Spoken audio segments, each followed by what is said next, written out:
Ladies and gentlemen, survivors from all around the world, welcome to the Free Fire Esports World Cup 2024 in Riyadh. We are here today with 18 of the best teams from across the world in the Free Fire division, vying for one title, one trophy, champion. And unfortunately, only one team will emerge victorious, and 17 will go home with their trophies crushed, their dreams in shambles, having to wait for the next year where they will have to try again for the Free Fire division. It's going to be an extremely exciting weekend here, folks. 5 play days where we see the most exciting matches of Free Fire, and hopefully these will all be ingrained in our memories forevermore. Now, of course, I won't be the only one on this journey. My name is Danielle. I'll be your host for this weekend, but of course, joining me on the panel, I have 3 brilliant gentlemen, 3 of the biggest masterminds in the esports scene for Free Fire. Please welcome my 3 analysts here.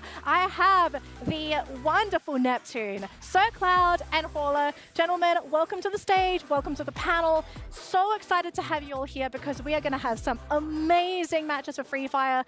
I got to ask the money question, how are you feeling? Oh, real excited right now, especially on day number 1 where all the chaos will be happening. Hopefully the teams will be taking advantage of that and grabbing a few more points. This tournament will be explosive since we gathered the best of the best teams in the world in this one venue for not only part of the prize pool, but also for a ticket to the Worlds. Of course, and the best part is it's going to be 5 days, 18 teams. Let's find out who the champion is and who deserves bragging rights moving forward. Exactly. So with those 5 play days, right, we have opportunities for these teams to rack up those points. We are not going to be seeing any teams eliminated in the upcoming 3 days. Everybody will be competing for 3 days, but after that, though, if you haven't racked up enough points, you are out of the competition. Let's run this format very quickly, gentlemen, so people are up to speed on what happens in a game of Free Fire. Neptune, let's start with our first 3 play days. Talk about 3 days, it will be 3 groups and 6 teams for each group, and 2 of which will be playing per day. Starting it off day number 1 with A and B, then day number 2 with B and C. To finish it off, we have day number 3 with A and C. And the best 12 teams will move on to a point rush stage in which they will play 6 matches for 1 day for them to determine what will be their starting point in the grand finals. And of course, with the grand finals finishing it off, we find out which of the 12 teams will end up being the champion over 6 matches throughout that day. It's going to be such an exciting week here, folks. Not only are we going to be seeing the best play, but we are probably going to be seeing a big step for these teams, right? They're going to have to bring out all of their best strategies. If they have a coach, the coach is going to have to bring something out of their back pocket as well.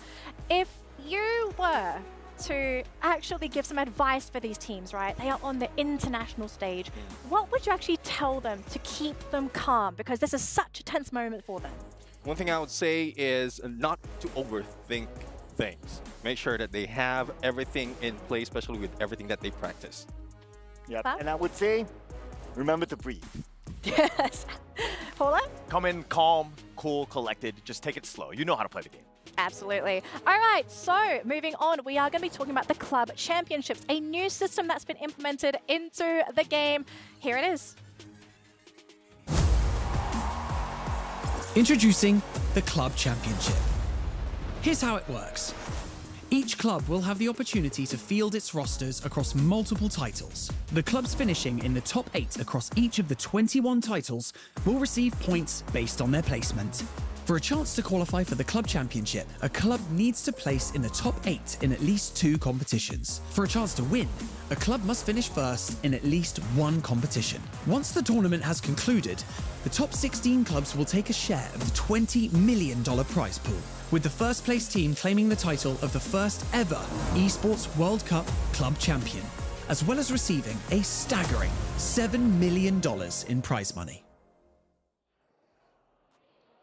The Club Championships are the first of its kind to ever be introduced in the esports world. So how this system works is that every team competing across all divisions, organizations will accrue points depending on the placements of their teams. And obviously, if you want to try and make it to the top, you have to win at least one of those divisions. And as you can see at the very top, we have Team Falcons leading with 1,060 points. 60 points over T1. Now, if you're in the Free Free Fire scene, you will know that Free Fire has Team Falcons. So they are in a great position to continue to pick up more points. But again, it's not just Team Falcons up here. We have Twisted Minds sitting in 5th place. And if you're in the world of Free Fire, you also know that Twisted Minds, they are another fantastic team that has a really good chance of actually taking 1st place. Yeah, definitely. I mean, how they work out Battlefield, not really caring about placement, more of elimination, wherein that is current meta, especially from where they're coming from, Southeast Asia.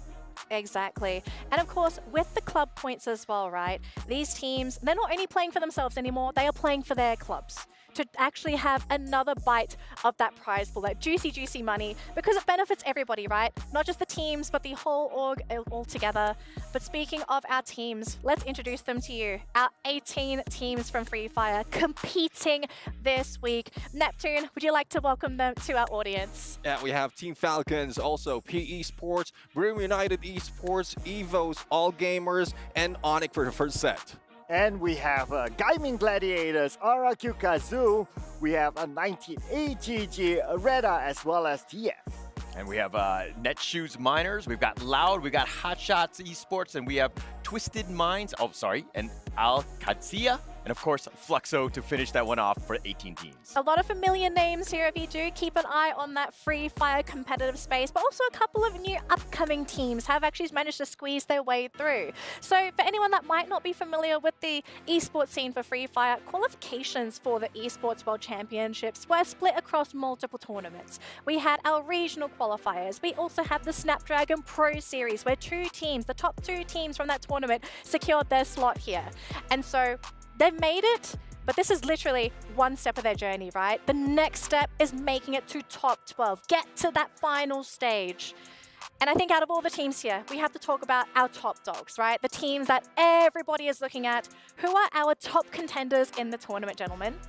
Well, for me, I mean, it has been mentioned in the interview, Brim United has been a target by a lot of teams, not just from Southeast Asia, but also coming from Brazil.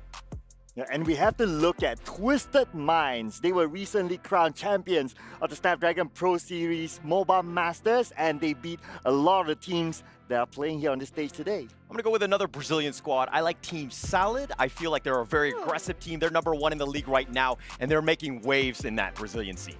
So we do have a bit of a spread here across the board. I mean, there's a reason why we have a spread, right? The best teams in the entire world here to prove themselves and become the first champions for the Esports World Cup. Now, to kick things off, let's have a look at the point system. So you guys know how these teams are getting those points, right? You've got to make it to top 12. How do you make it to top 12? Well, here it is. For every match of Free Fire, depending on your placements, you'll be earning points. And the team that gets first place, or in a game of Free Fire, that booyah, you'll be locking in 12 points for your team. Second place will take home 9, and as you go down, you'll be accruing less and less points. And unfortunately for 11th and 12th, if you end up down there, you're going to be taking home no placement points. But there's always that saving grace. Elimination points, the second way to pick up points in a game of Free Fire. For every player your team eliminates, you'll be picking up an additional point for your team. So sure, maybe you finish at the bottom, in the middle of the pack, but if you get those eliminations, we have seen comebacks happen. Yeah, definitely. A lot of teams are taking over this meta we're in, not really caring that much in elimination points, because the more that you get, rather not caring that much on placement, because the more elimination that you get, the higher you get on the placement. Yeah. Exactly. And Hola, I kind of want to point this to you because you've been with me in the Free Fire scene for a very long time. And I kind of feel like the point system, it has highly influenced how the teams have played recently. Back in the day, very slow, very passive, lots of safe plays. But now we're seeing so much aggression. Why is that? Yeah, I mean, it's still high risk, high reward. You have the revive system. You have other ways to kind of get yourself back into the game. There's a lot of potential of just kind of extending your game. So you don't have to play scared. You can play, as aggressive as you want and take those risks. Exactly. All right, as we continue on, the trophy keys. If you haven't heard of this before, this is an iconic thing here at the Esports World Cup. Every team that's qualified has a key, but unfortunately only one team will be able to keep their key. And if you're still unsure and you're still a little bit confused, here's a quick rundown on how the esports keys work. The Esports World Cup is a unique tournament and will have a very unique trophy system, consisting of keys, game trophies, the Club Championship trophy, and the totem. Introducing the key.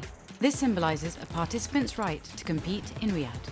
Each team or player will receive a personalized key consisting of the inner key and the outer frame. Winning a competition earns you a game trophy. A champion's key will be inserted inside. The frame will be placed into the totem. A physical block on display in Riyadh, serving as a progress bar of the Esports World Cup. The totem will remain in Riyadh as a chronicle of the Esports World Cup history. Those who get eliminated throughout the competition must give up their keys and see them crushed. Their broken keys will be tossed into the totem and encased in resin, symbolizing those that tried to win but fell short. However, as an additional privilege for winning, each game's champion gets to select 3 opponents' keys to be encased in the base of their trophy as an additional, more personal prize. Losers will go home with their keys replaced with a token that marks where they ended their journey. Witness history unfold at the Esports World Cup. Only one key will remain at the end of the competition. But speaking of these keys, not only are they a rite of passage for these teams as they did qualify for the tournament, but it's probably also a bit of a currency amongst the teams, right? They're probably thinking to themselves, if we win this tournament, whose key do we want to take, right? If you were given the opportunity to take any team's key, whose would you swipe? Well, I know I did mention this earlier as one of the top teams in my list, but I would like to swipe the key for Buriram or of Buriram United Esports, because why not? I mean, I see them as a top dog. Why not take down top dog for whoever will be able to do that? Yep, I did mention the key thing about this team, Twisted Minds, because during this Dragon Pro Series Mobile Masters, they became the champion and they won against would I say all, but a lot of these teams that are playing against them today. So I'm pretty sure they would want to seek revenge onto them. So Twisted Minds is that one key that would be one that these teams want to take off. All right, I was going to go a different route. I'm going to go with PE Sports, the squad from Vietnam. I feel like there's a lot of potential. They do great in the Free Fire World Series SEA Spring League. They got second place. They had the most kills in those rounds twice with 19 and 18. They get a bunch of kills. They kill everybody. But I just found out, as an update, there's a bit of an issue with one of their players. Their all-star player, Nero, I'm sure you guys have heard of him. Yeah. He's actually down with a fever, so we might not see him today. So I'm a little saddened by that, but PE Sports still a key that I would want to take away from. Interesting. All right. I didn't hear any Brazilian keys, which I thought was pretty interesting, right? Because especially for Free Fire, there's been a interesting dynamic between Thailand and Brazil, right? These two regions clashing heads, wanting to always take these titles away from each other. We will continue on that a little bit later on though, but prize pool, you're probably wondering, what else are these teams playing for? Well, not only is it just a title, a key, and a trophy, but we also have a prize pool for these teams. Champion for the Free Fire division will be taking home $300,000 US, a lion's share of the $1 million prize pool for Free Fire. If you don't come in first, you still take him a pretty big share there. Second place, $175,000. But everyone here that is competing, they have guaranteed a minimum of $5,000, right? $5,000 for the last team. But look, you're guaranteed a prize.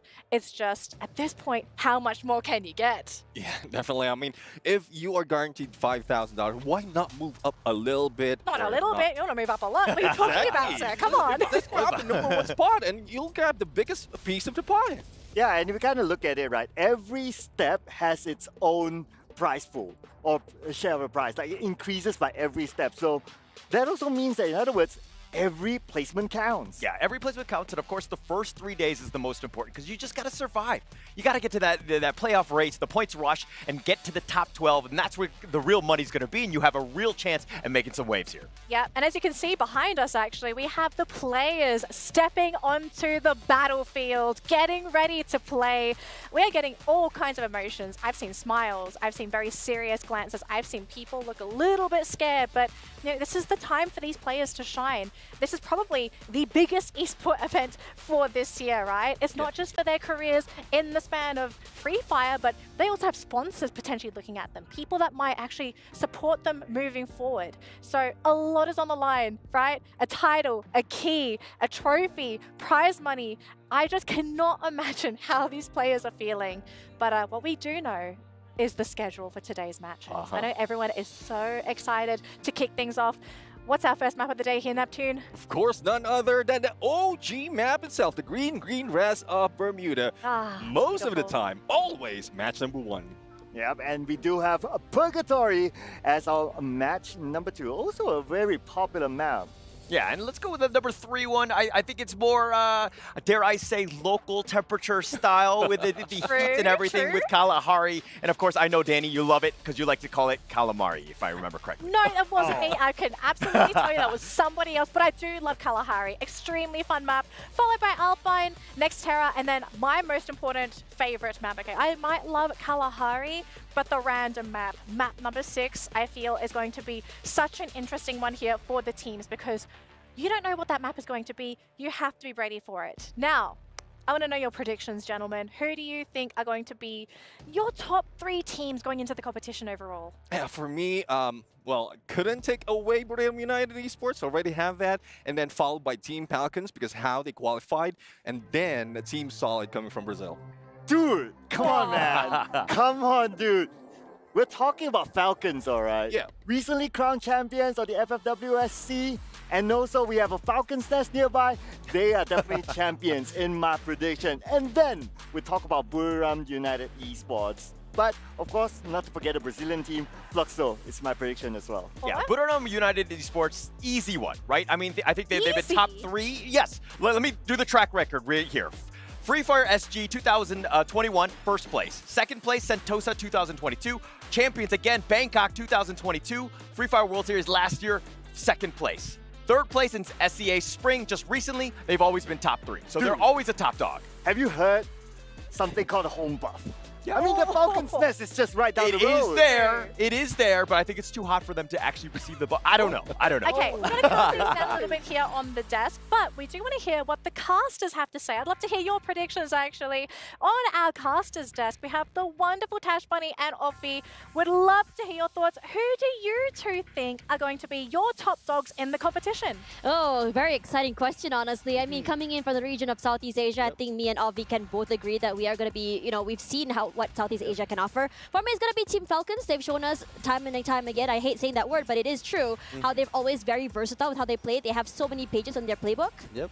And also for me, we'll go with Atash as well for Falcons. And for me, for the second one would be Twisted Minds. Twisted Minds is a good one, honestly. I really like that. Yeah, really good one, honestly, for Twisted Minds. Regardless, I think Buriram United had a pretty rough run. Would love to see what they can bring in. But, you know, what do you think, Donnelly? I mean, you know, I don't think anyone can really disagree with your predictions. I'm not hearing any hot takes, okay?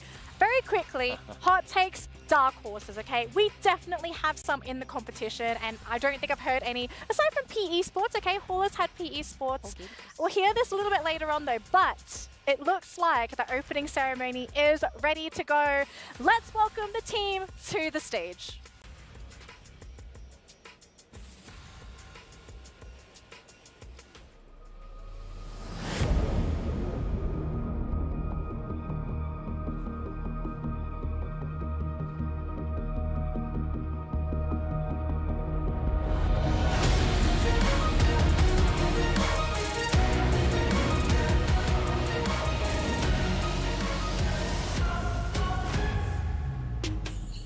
It has taken months of hard work, sweat and tears, but the die is finally cast. All of the legendary survivors are here to prove themselves for regional pride and sweet victory. Ladies and gentlemen, EWC presents Free Fire! We're your hosts, Milos, and with me, of course, is the ever so radiant Yunsul, and we're so happy and honored to have you joining us here on the SDC Arena main stage for some incredible Free Fire action all week long. 18 teams, 72 players, 5 days of matches, $1 million, and one magnificent trophy to lift this Sunday. Cannot wait to get there, but of course, to get to that point, we have to go through our group stage. So how about we introduce our players and teams, starting off with groups A and B. We'll bring them up on stage from Mexico. It's 19 Esports! Let's go! Caluso, Kota, Elite, and Maxi. They are 19 Esports!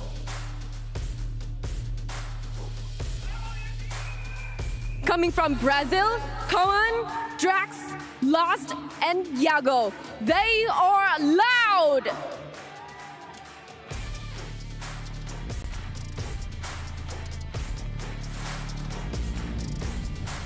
From Brazil, it's Jaune, General, Nando, and Prox. They are Net Choose Miners!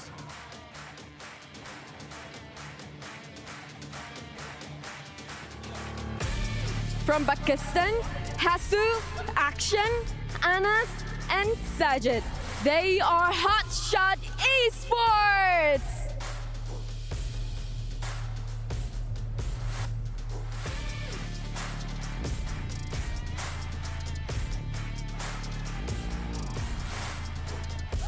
From Brazil, Bops, Bootsin, GU, MT7. It's Fluxo!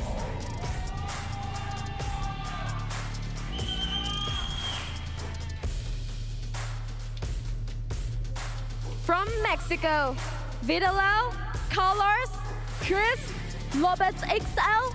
They are Reda Esports.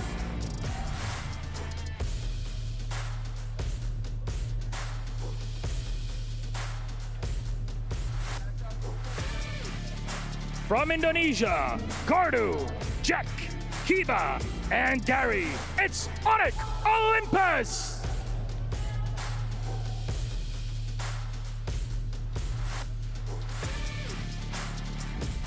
From Thailand, Jonah, Get High, Moshi, and Wasana. They are Buriram United Esports.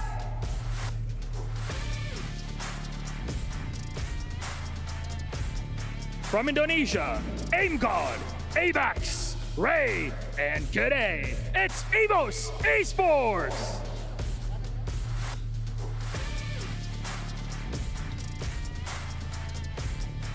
From Indonesia, Razor, Abe High, Mal, and Dudes.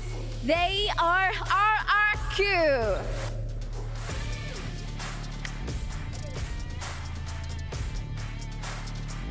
From Thailand, Do, Cypher, Caramel, and Stop.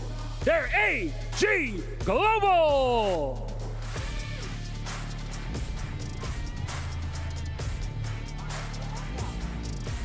And lastly, from Vietnam, Nero, Don't Cry, Hang On, and LVT. They are P Esports!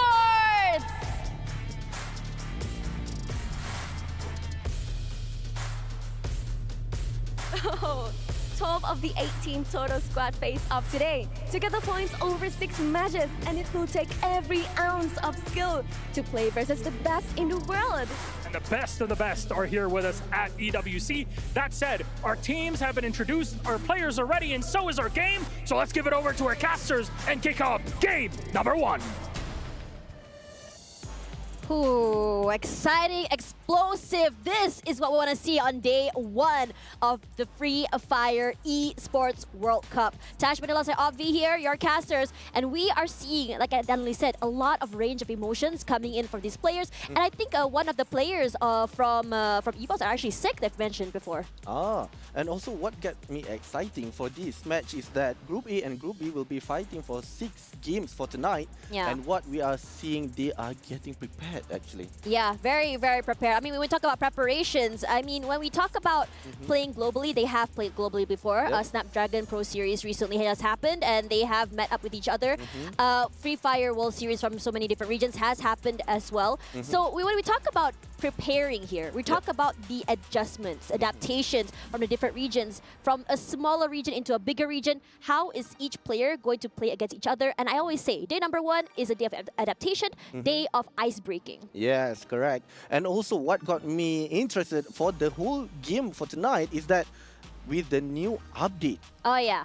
what's the meta that we'll be using for the match, especially for Bermuda? You know, you were mentioning the meta to me. I would love to hear more about that. Yep. So for you guys at home who don't know the meta, Avi. Yeah. So one of it is that the Skylar, with the new updates, they will be he will be having 2 charge. Right. So that will be a game changer. Right. What by breaking the glue wall. So by that, will the players tonight will be using that Skylar Yeah. as their main skill as well. Yeah, Skylar is really terrifying when you think about it. It has a range where every single glue wall in the area will definitely be broken. Yep. So, you know, we talked about how it will definitely encourage more rush-style plays, right? Yep. And this is something that's very native, I feel, to Southeast Asia, how everyone loves playing aggressively. We see it happen, especially from Teams Falcons. We've Yep. seen it happen from Reverse Red.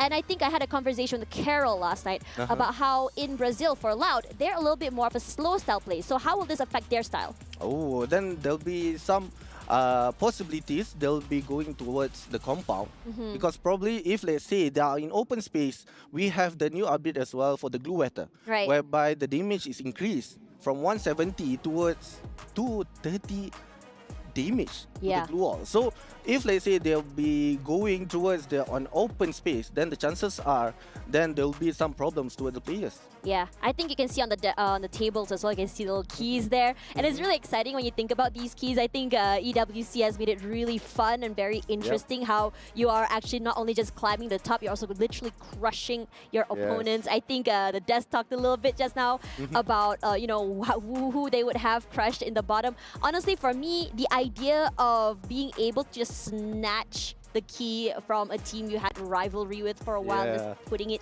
in not only the monument but also the trophy is a very, very exciting. It's very satisfying when you think about it. Yeah, it's very satisfying when you can overtake the other teams that are your rival. Yeah. Especially like the previous one during the Snapdragon Mobile Challenges. And we can see that coming from Twisted Mind and Fluxo, the chances are they'll be fighting towards each other for the number one. And if let's say the rivalry going towards between them is going to happen for this whole match, maybe? Yeah, for you guys who don't know, I mean, the Buram United, we should tell them about it. We should tell everyone at home. The Buram United were competing before. They were definitely the favorites coming up forward, right? And it felt like the Brazilian teams had already marked them. And that is one of the, I would say, the shortcomings of being on top for such a long time. You sort of put a target on your back. And every time Buram United were landing, they got hot dropped by the Brazilian teams, which really kind of put a damper on their points. So coming into this tournament, what do you think Buram United can do to combat this? To me, I think they need to have a different drop spot. Right. An emergency one because Alternate drop spots. alternate drop Yeah. spot. In case they are being hot dropped by the other teams that would like them to not try to get more points as match goes on in for today. Yeah, I think you know, Buram United are one of the scariest teams, and you also mentioned about how, you know, EVOS, one of their players, was sick. We saw a little bit of the cool patch on their foreheads, and I don't blame them, honestly.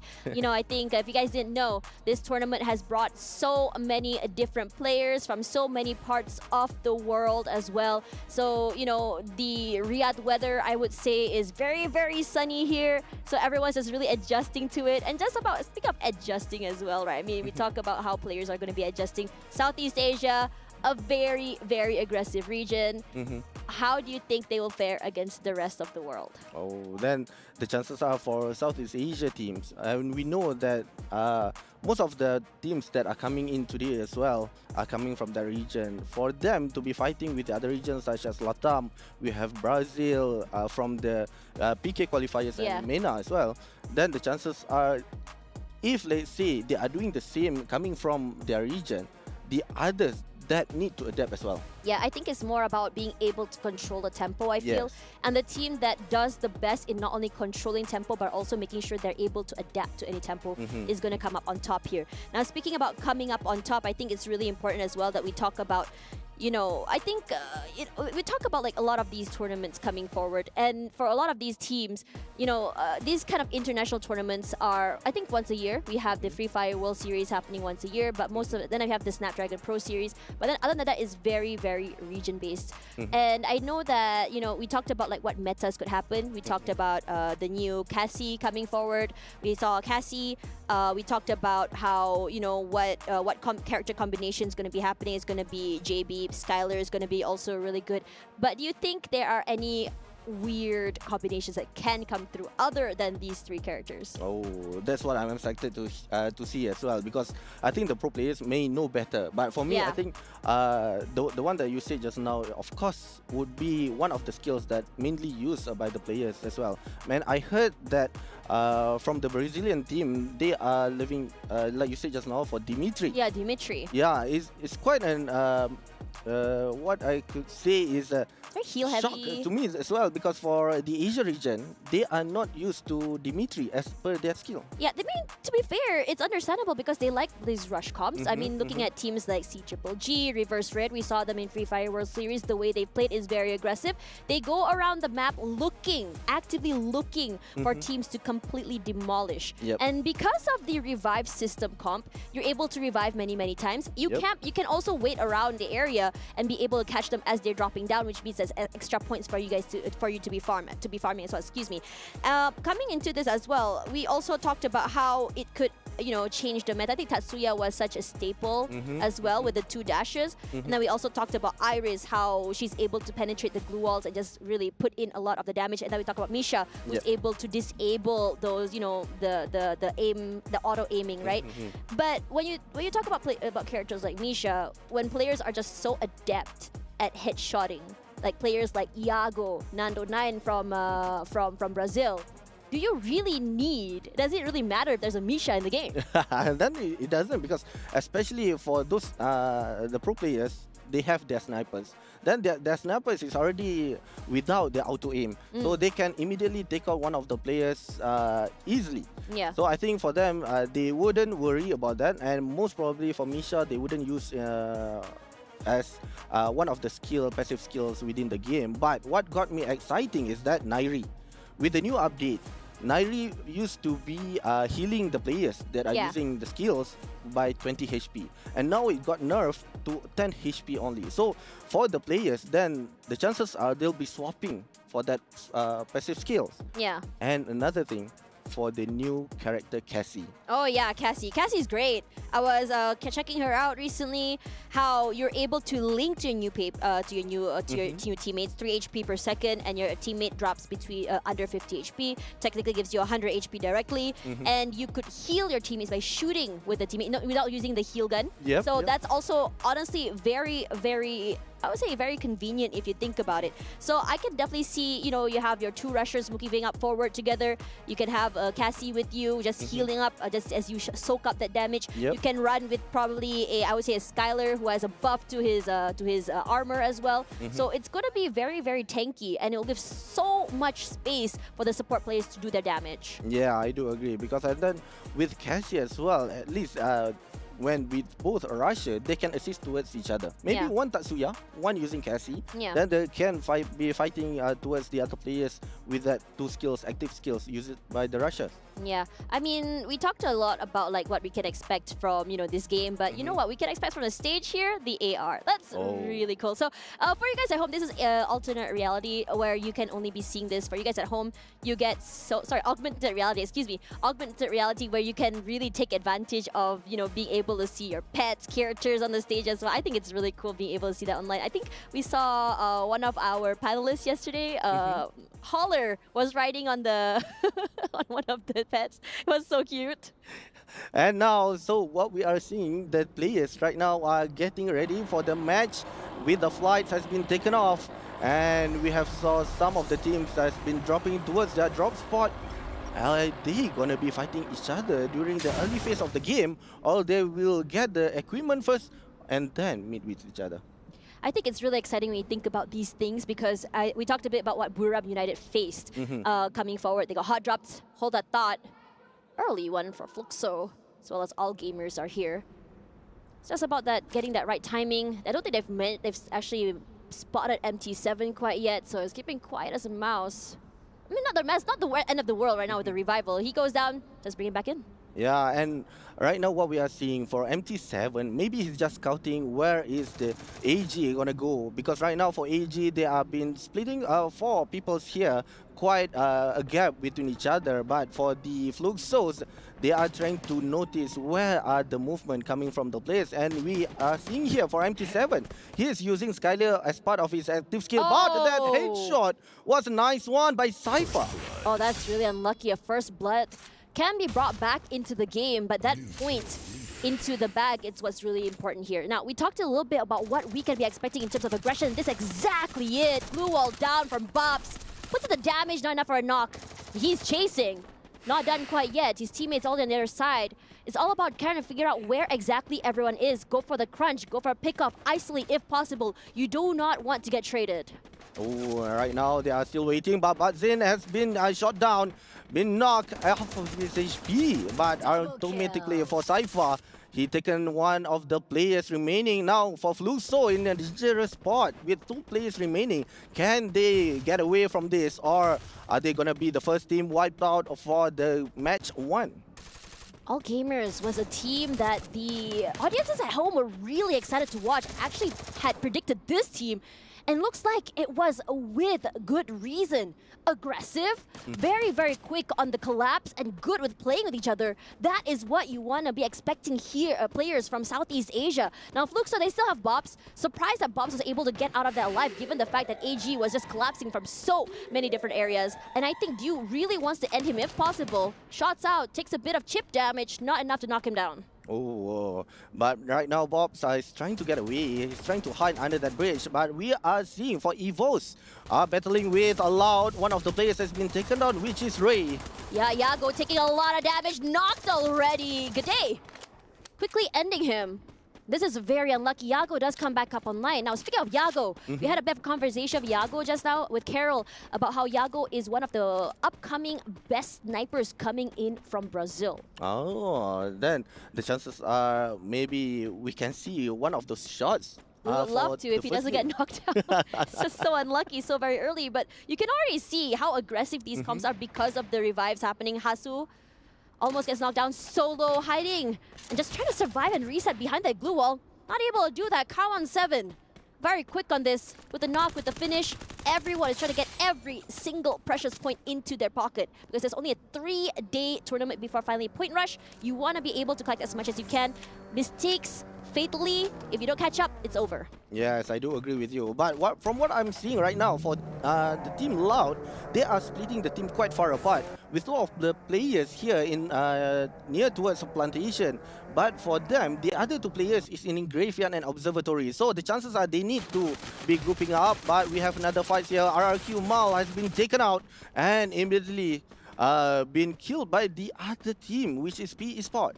P Esports has been phenomenal when you think about their run previously in the Free Fire World Series. One of the more aggressive teams. Wasn't able to make it to the top, but they were a team that were very, very tenacious. Ooh. Shots from Hwang An. So good, so sharp, showing us what spice Vietnamese teams can bring to the table. Gets the knockdown. Abai Hai out of the game for now until he gets revived. On the other hand, Hwang An not done quite yet. Sprays. Nero, the bomber, puts in a lot of damage.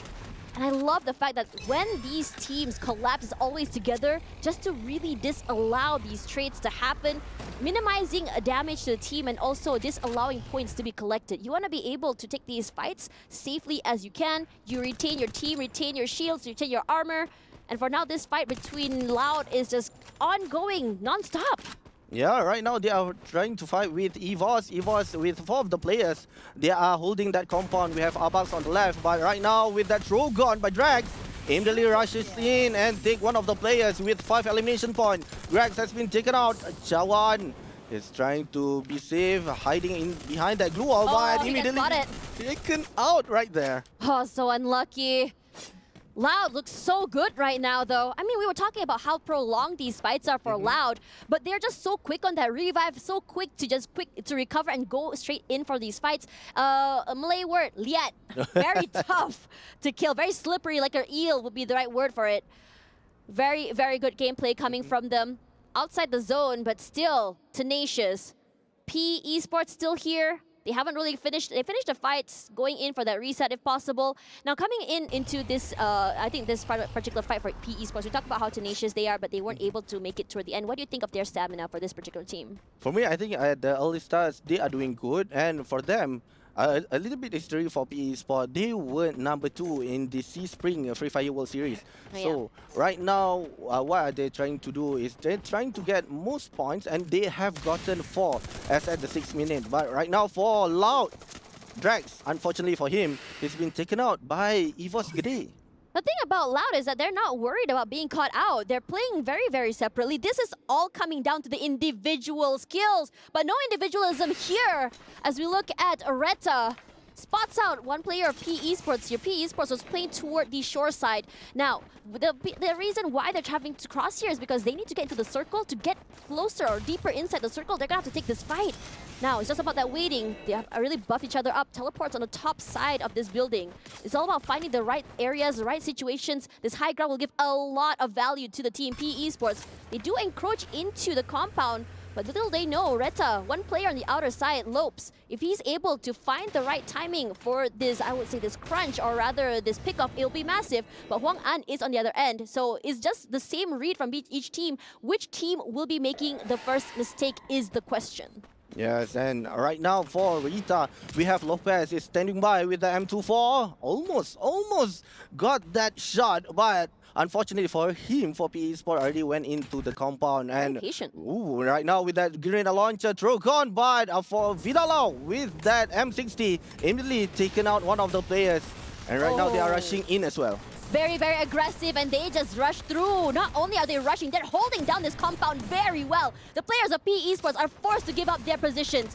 They move from the outside or the top side of the area, moving out. We see the chrono already enabled as well, moving and weaving in and out just to deny those shots coming through as well. We do see a knock coming up forward from other areas, but for now, PE Sports, they retreat. They can't do much over here. And Huang An, he needs to stay alive. His teammates are close by, but if this continues on, they might just be knocked down one by one. And this is something they want to avoid. They're playing very, very slowly now. PE Sports, they finally hit the brakes. Huang An is spotted, but it's going to be very dangerous because they are deciding to go for a crunch from another end. It's hard to go anywhere when a team like Reta are all over the place right now. And right now with that portal, Go Chris immediately came in, and Vidalao has been knocked down for their teammates trying to revive him. Lopez has been shot by 2 of the players. We have Don Cry and Nero, whereby Carlos is inside the compound on the second place, second ground. Yeah, but fights are still happening here. Clock Tower is what we're looking at right now.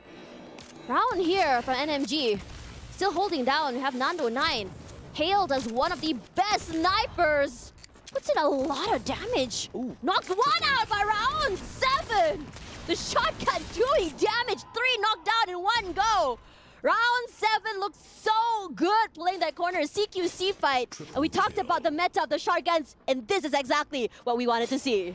Yes, and what we can see with that M79, the grenade launcher is really helping them as well. With that, we can see 5 elimination points have been given towards the team. And right now what we are seeing, we have another two teams are coming towards the clock tower, whereby for the Team Niners, right now they are trying to hit one of the players, which right beside them, owning Olympus. Can they take out, or are they trying to maintain this compound in the middle of clock tower? You want to be able to. It is one of the prime areas to hold. Because see, one team here already rushing up forward. UAV already shown out as well. Just to really give an idea of where everyone is going to be. Now, it's just all a matter of time. There we go. We saw the circle. Moving up to the top side is a hard shift. So Clock Tower is still going to be a very, very hotly contested area. But for now, the Brazilians are going to be holding down the line. And they're going to be very, very happy with it.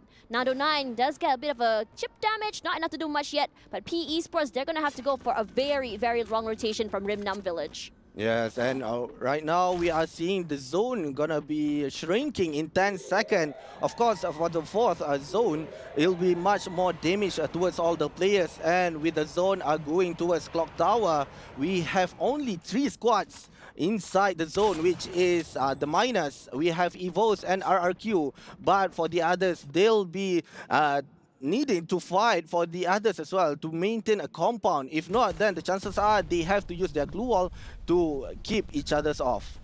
Despite this chaos, despite this aggression, no team has been hard knocked out yet. Revives all around, yeah, but Loud. 10 eliminations on the back. This is the third best Brazilian team, and they're showing us that despite that title, they can prove that they can make it to top otherwise. And right now we are seeing Gary being taken out, one of the players coming from EVOS. On the kill feeds, and right now for the zones, we are seeing a hot shot down below. Near towards them is AG, whereby 4 of the players right now trying to move in towards the compound. This is could be quite dangerous moment coming from hot shot, because if they are staying on the open zone, then the chances are they'll be stuck in the middle, whereby in the clock tower we have PE Sport trying to move towards clock tower and AG right behind them. And right now what we are seeing, they are still trying to find a safe place where they can do the rotation while the zone is shrinking toward the force circle. Still have Dio on the outside as well, just moved into the area. They have a compound to the side, have to take this fight toward the southern side there, but Action alone on the inside, Ana's on the outside. They can, if they can able to isolate these fights properly, they can come up on top. It's not the end of the world. Very, very winnable. Stop rushes up forward. It's gonna be Dew who gets the first knockdown onto Action. All gamers show us why they're the crowd's favorites. Dew already with 3 in the bag. Sypha here as well. Try to find the final member through these glue walls. Finds nothing. Wasana on the outside as well. HS knocked out already, and Sypha gonna be happy with 3 points in his pocket once again. Wasana, this team, Buram United, despite the very unlucky run they had in the previous tournament, they're showing us what they can do to fix it and make it up on top. Yes, and they already, for the AG, loses one of the players, and with that portal go, they immediately went inside the clock tower compound, and they are getting closer and closer towards the next zone, whereby for AG, they need to go out right now. If not, then the chances are they'll be damaged by the zones, and they are watching by Buriram and also PE Sports here down below. PE has been non-stop taking so many fights as they try to get into the circle. They're going to be down below. The clock tower here finds no one quite yet. But this positioning is very scary. It's low ground disadvantage. And if they need to get out, they'll be all out in the open. But they're patient. We've seen them able to take fights. You have a Loud waiting on the other end, a team that's currently on fire. They've been taking fights on fights on fights and so quick on that revives. Their comp looks so good right now. Kawan 7. One of the, I think, giving so much support to his teammates to do the things that Loud is able to do right now. And they're playing it very, very safe. They're taking their time. And they're understanding that there's so many people in this clock tower area, a very hotly contested spot. They don't have advantages. They need to find a way to make it their situation. Perhaps a third party will be really important. Perhaps catching anyone in the middle of the rotations, that'll be really important. But they're not keeping quiet regardless. Yeah, and they're holding the compound quite well for the team Loud and make sure that the others will not coming to them. But right now what we are seeing for Buriram, we have one team down below which is quite close. They got the knockout, but for AG, Caramel has been taken out. Yeah, it's a very, very aggressive fight. Wasana once again with a quad. Entire team knocked down just like that. Penta, in fact, for round 7. The Brazilians showing us the powers they can bring here against the Southeast Asia. The quad, in fact, for Yago as well. Loud is being extremely loud, and I am loving it, and so does Brazil. They're still holding down the line despite the disadvantages. They're doing so well. All gamers, despite being the crowd favorite, not making it out yet, quite yet, but it's looking Loud as trying to take over this entirety of the area. No movement quite yet from the other members of the team on the inside of the area. But for this time, NMG staying quiet as a mouse. Don't want to take this fight. Nando 9 knocked down. Oh, right now we only left with 6 teams, and Wasana already got Nando 9 right there. And for Phoenix Esports, they are P Esports. They are down below. They are waiting in the tunnel here, but they need to be careful because Loud just left to them, and with the bomb has been thrown, Chrono has been opened, and now they are fighting with each other. LBT with only half of his HP. Looking so good. Nero on a killing spree. Going so aggressive. PE. They take down the Kings, the aggressors, and the whole lobby breathes a sigh of relief. Don't cry. Looking so good. 3 left in the bag. No one found Gary quite yet, and he's been surviving for so long. PE Sports, though, he's there. He's running for his life. Displaced so many utilities placed down. All the damage, all the heals, everything in the kitchen sink. Don't cry. Knocked down already because the RRQ going very aggressive. A new kill leader on the platform, and they're not not stopping at all. Despite the low ground disadvantage, they go aggressive, they take these fights, and they yell back, we are down here below and we can come up to the top. And right now for RRQ, they are leading the points with 8 eliminations. And for General, he got Moshe coming from Buriram. But for RRQ, they are waiting. They are trying to find a safe place. For Buriram, it's just above them on Clock Tower compound. For Phoenix Esports, we have Nero. Nero trying to close in towards Gary, and he's been shot by Abai High. The point steal! It's so good, Nero! Finds one right before. He's trying to deny some points. Doesn't move quite yet as we move into this area, RRQ. Now the new kill leaders, 9 in the bag. Regardless, we now have our top 5 PE down and out.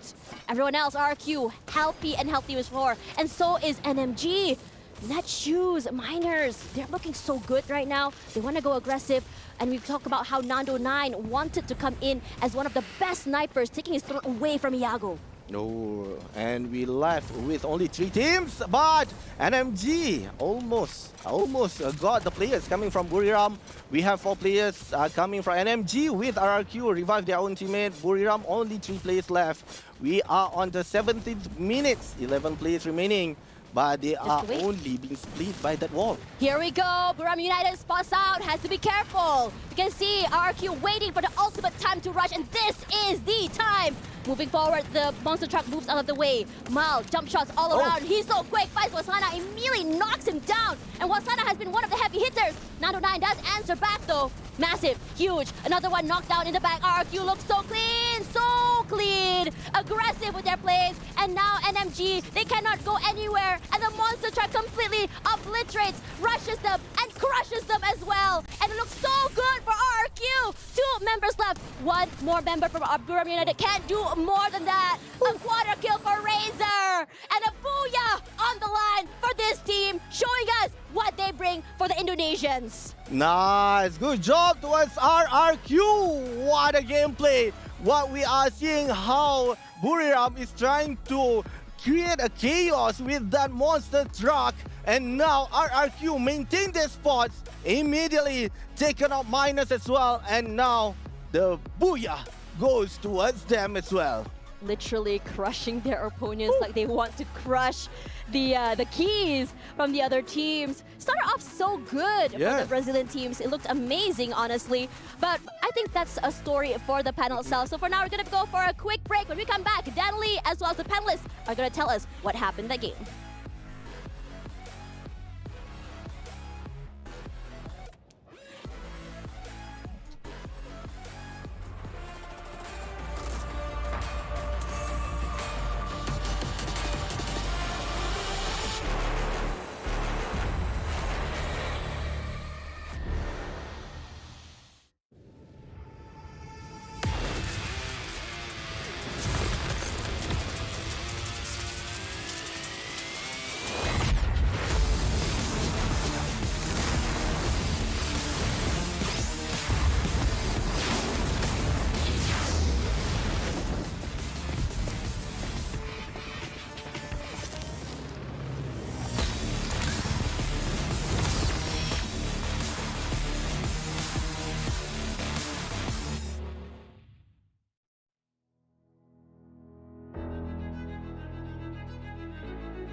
locking in the first ever booyah at the Esports World Cup. And boy, did they do it in an extravagant fashion. Amazing play. That ending, okay, we very rarely see an ending like that in a game of Free Fire, but Cloud, Neptune, look at this beauty. Chaotic action. Bloodthirsty players. I mean, we saw vehicles in that circle. That is almost unheard of. Yeah. I mean, it's been a while since a vehicle has been used to really finish a game, but I love how it's turning up because they're really using the dynamics of a Free Fire Battle Royale as it is, and as well as how they got into that position. But I guess there's a lot more story from the beginning of the match up until what we've just seen. Exactly. So Cloud, we actually saw something very surprising, right? We saw Fluxo being the first team eliminated in the round. And I know a lot of players, a lot of teams were expecting them to place high. What kind of happened with Fluxo in that round? Yeah, I was genuinely surprised as well because in my top 3 prediction, Fluxo was one of those teams. Okay, I hate to be that person as well. Fluxo was my number 1. So yeah, something kind of happened. There you go, right? So we have a lot of love from our panelists here for Fluxo, but then again, you know, here's the thing that I always say. It doesn't matter how you start. It matters how you end. So it's only game 1, ladies and gentlemen. But I would say, like, game number 1, if you're going to fail one map, not the last place. Because Fluxo has a huge potential, and we're only talking about 3 days for knockout stage. Just to break it out, they just drop in against AG Global, and then that's final member Bobs. He was hunted, especially by the none other than Do. So we know how Do is on the sniper. Regardless of how far you run away, you'll be spotted. You'll be spotted. He'll get you and eventually shut your dreams down in game number 1. And I think I want to add to that as well, right, Neptune? These players, because you're playing the knockout stage, you only get 2 play days, right? We say 3, but it's 3 because we have to share it across all those groups. And so to have that game number 1, I mean, Cloud, if you're Fluxo, now the pressure is on to overperform your next 5 games today, because if you flunk those as well, do you know what that means? Your key's getting crushed. Well, honestly, for me, if I'm Fluxo, I'll be chilled. Number 1 is because it's game number 1. Relax. Yeah, relax. Because number 2 is all about qualifying onto the next stage because you have a lot of slots to qualify. So I wouldn't be too worried with this sort of performance in game number 1. So again, the message to the fans of Fluxo, I know a lot of them might be nervous. Don't be. Our MVP for the match, though, is Abe Hai. This man, oh my gosh, he overperformed. This man was awake. He was ready to go. He was popping heads. Look, I don't know if this man can play any better, okay? If he starts the World Championships, okay, the World Esports Cup like this, I can't imagine what else we can expect from him. Yeah, definitely. I mean, from the qualifiers, he's always present when it comes to engagement. And earlier, I thought it was PE Sports going solo was able to take down the one in front of him as they go into the circle, but it was Abe who was so far away. Yeah, and speaking about PE Sports, I really like how they navigated around the terrain. Like they used the tunnel to get to their destination, closer to the circle, and they avoided all those unnecessary fights that were happening above them. It's like, hey, you guys want to party? We'll let you guys have the party. We'll stay chill down there. And by doing so, they even got an extra kill out of that. It pays to be passive sometimes, right? Yeah. Just got to be passive, wait for that opportunity. But, you know, we finished our first game, right? Bermuda is done and dusted. We still have to jump into the rest of the map pool. So, you know what that means? Purgatory is next. So, speaking of Purgatory, right? What are some teams that we're going to look at here? Because we do know for a fact there are certain teams that do favor certain maps. Yeah, I mean, I would say there are a few teams who are very proficient in open areas, just like Bermuda from what we've seen, and similarly Purgatory. So couldn't take away RRQ as well as Buriram United, who has been proficient in not just like more than 1 or 2 maps from the qualifiers, but it's more of how they place themselves as well as how they grab elimination along the way. So it might be overselling Buriram United, but a lot of teams might be able to grab a few more points later on. Yeah, speaking about a few more points, I'm pretty sure that Fluxo wants to bounce back from game number 1. Yeah. So who knows, maybe it's just a warm-up match for him. You know, just like how every other gamer would say out there, if in game number 1 you don't do well, it's like, it's just a warm-up match. Coming to game number 2, I mean, Purgatory could be a map that they're very much well prepared for. Maybe it's a map that the Indonesians are going to take over again, right? Because let's be realistic. Who thought RRQ would be taking the first game? Bermuda of all maps, right? Everyone knows how to play Bermuda. And of all the teams, RRQ, the team that every single time I put my money on them, I say RRQ is going to win, something clicks. Maybe I'm just very unlucky, who knows? But this team, I'm very excited for them. I know the Indonesian fans are very excited for them, but obviously the Thai fans, the fans from Brazil, they want revenge, okay? Yeah. They want their big dogs to take that trophy, to take those points. I mean, Vietnam, right? Vietnam, P Esports, they're really playing fantastically so far. So obviously the Vietnam fans are very excited too. Yeah. Do we have any predictions, do you think, for this next map? Again, well, we're talking about a little bit of chaos, and I guess that is what RRQ managed to take advantage on that map number 1. And this is where a few bounce back will be happening. Earlier, you did mention that Fluxo might be able to go in by this map number 2, but we might see a few more who missed their chance in grabbing a few more elimination, who has been passive all the way, like Netchu's Miners. They understand how to play with that circle, but not so much in terms of points.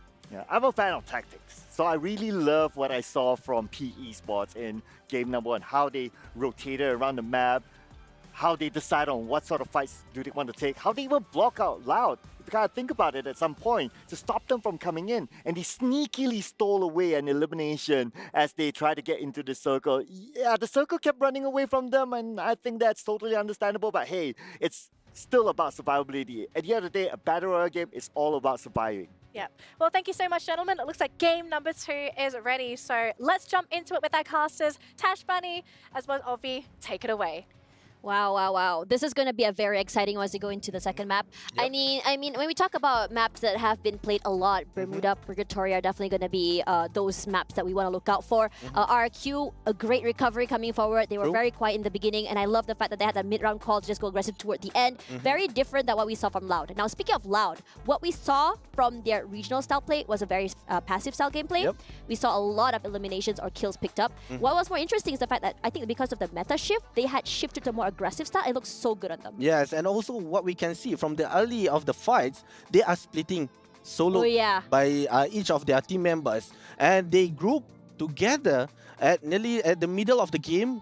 That's where they are getting more and more points, and eventually during the mid game, they're already leading towards the standing itself during that fight. But what I want to touch a little bit here for map Purgatory.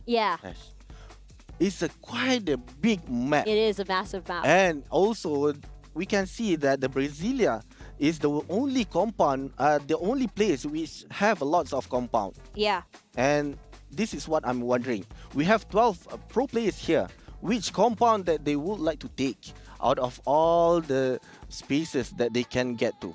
Yeah, I think when you talk about compounds, what's really important is that I think when it comes to compounds and circles, I think it's a more anticlimactic ending because you can't really tell where each player is going to be, and just clearing out every single compound is going to be a pain. Now, if you are holding a compound and the circle shifts away from you, you are forced out into an open area. And especially since all the other compounds are going to be held by other teams, it puts you in such a vulnerable position. So what are your protocols if that were to happen? It's such a gamble, right, when you come into these kind of situations and this kind of areas. I also really want, now talking after we talked about that, you know, the compound of Brasilia, I really also want to talk about like teams here. In your opinion, which teams really, I mean, like, I think we could say like it's almost similar style of play when you talk about Purgatory as well as Bermuda. But do you think there's any team in your opinion that really shines on this particular map? For this map, from what I can see, the chances are, out of the 12 teams right here, maybe Buriram. But the gameplay coming from Loud on the first one was quite good. So for me, the chances are, if let's say they can maintain their momentum towards the at the end of the game, then the chances are they might be the one that'll be taking the booyah for this round. That's right. Now, flights coming into from Mount Villa all the way to the crossroads. Now, Sir Cloud did mention something very interesting in the pre-show just now, is that when you play, it's just the first map, you can sort of, it's okay to lose very, very early. But given the fact that this format is very, very short, only 2 days to play technically, depending on the groups, it's very scary when you lose a map. Fluxo is one of the teams. Can they keep up is the question. Yes, can they they keep up. And now the flight path are going towards Crossroad. We are seeing Mount Villa. Two of the squads here. We have Fluxo and Onyx Olympus. They will be fighting towards each other for the early games. And right now we have seeing both Zains is trying to find one more weapon towards him. He's immediately used that pocket shop. Trying to find, are they going to be towards the Fluxo or Fluxo going towards Onyx Olympus? It's interesting. Bit more quiet. But Onyx this time around, they want to join in on the action, just like your brother team, RRQ. Regardless, Hasu knocked down already on the other end, but Gardu knocked down, coming in from the other side. Is just chaos coming in from everywhere, but you gotta give it to Onyx. Ooh. They are so good in that collapse. Fluxo not quite done yet, but Onyx eliminated so early, not able to recover. In these situations, you expect one player to already be skedaddling out of the way into the revive center, but Fluxo, they had protocols to disallow this from happening. Oh, unfortunate for Onyx Olympus. They have been taken out on the 12th place on the first minute. But Aim God just got one of the eliminations coming from Chawan. And right now for Rita, they are fighting with Netshoe Miners. Yeah, Vidalao coming in, quickly picking up that point. Confirm, in fact, one of the members of the Netshoes Miners are already running out of the way as well. So this is a good thing for them. Vidalao with a double in the bag, in fact. No worries about recovering their teammates, but it's NMG out. And this is a very, very interesting moment for us because we talked about the revive, about how players are able to play aggressive and just have one player running out of the way to go for that revive. But the problem is when they are dropping in together, teams that are hot dropping, teams that are dropping in another team, the biggest thing that comes into this is how fast can you get the loot? How fast can you recover from this situation? Because in this situation, when you're not able to quickly prepare yourself for these early fights, you will be punished. And that's what we are seeing from these two teams. Yes, and for now, we are seeing EVOS. They are trying to revive their own teammate with Ray, using that 400 coins, using that vending machine as well. G'day has been revived with 1 elimination points, goes towards them for Loud. They are, right now, they are doing a rotation whereby they are trying to find where are the other members. But for Lost 21, it's almost close towards them, which is PE Sports. And for Hot Shots, they are coming in towards RRQ, which is on the central. This is quite dangerous for Hot Shot if, let's say, they have been figured out or found out by RRQ. We talked about how Loud is playing today, very aggressive, but it's not a team-based aggression. It's all just confidence. Confidence, individualism, confident in how they play, confident that your teammate is able to revive you quickly as you can. We had a conversation just now about how fast the recovery is as soon as they get picked up. But speaking of recovery, not happening quite yet. As you can see, all gamers, the team of our crowd favorites here, picks up Huang Ang, quick on that as well. He goes down, no problem to revive. His teammates are still around.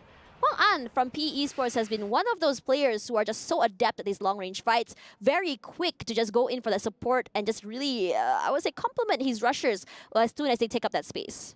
Oh, but now we are seeing on the 3rd minute, for Hot Shot, they already swam towards central. But the way they are playing right now, they are trying to avoid as many fights as possible by going, by walking near the beach there. But if Abai notice them, then the chances are they'll be fighting towards each other. But I guess he did not maybe notice the players towards them as well. Oh, that's beautiful how they've been playing this. Now, the way they've been playing this toward Loud is just massive. And finding Loud this early is good, honestly. You want to just really stop their momentum. And Loud is a team that right now it looks like it's a very high-risk, high-reward play, individualism play, aggressive very, very early and quick on that revive. But the thing is, playing separately means that you're not going to get knocked out together as a team, which means that you are going to be playing inside the game as well. I think there were questions as well, I think from Yunsul mentioning to us, like, what happened to the Brazilians? I said, I don't think there's anything bad happening to the Brazilians. It's just the way they play. And on the day, Booyah, because of the format, Booyah is going to be that bonus that you can get in terms of points. Eliminations, kills are going to be, I would say, the bread and butter moving forward coming into the next upcoming days. Yes, I do agree with that. And right now, what I'm seeing here, Tash, is that the zone are moving towards Brasilia. And with the first zone shrinking. That was actually good, good prediction from you. Really good, actually.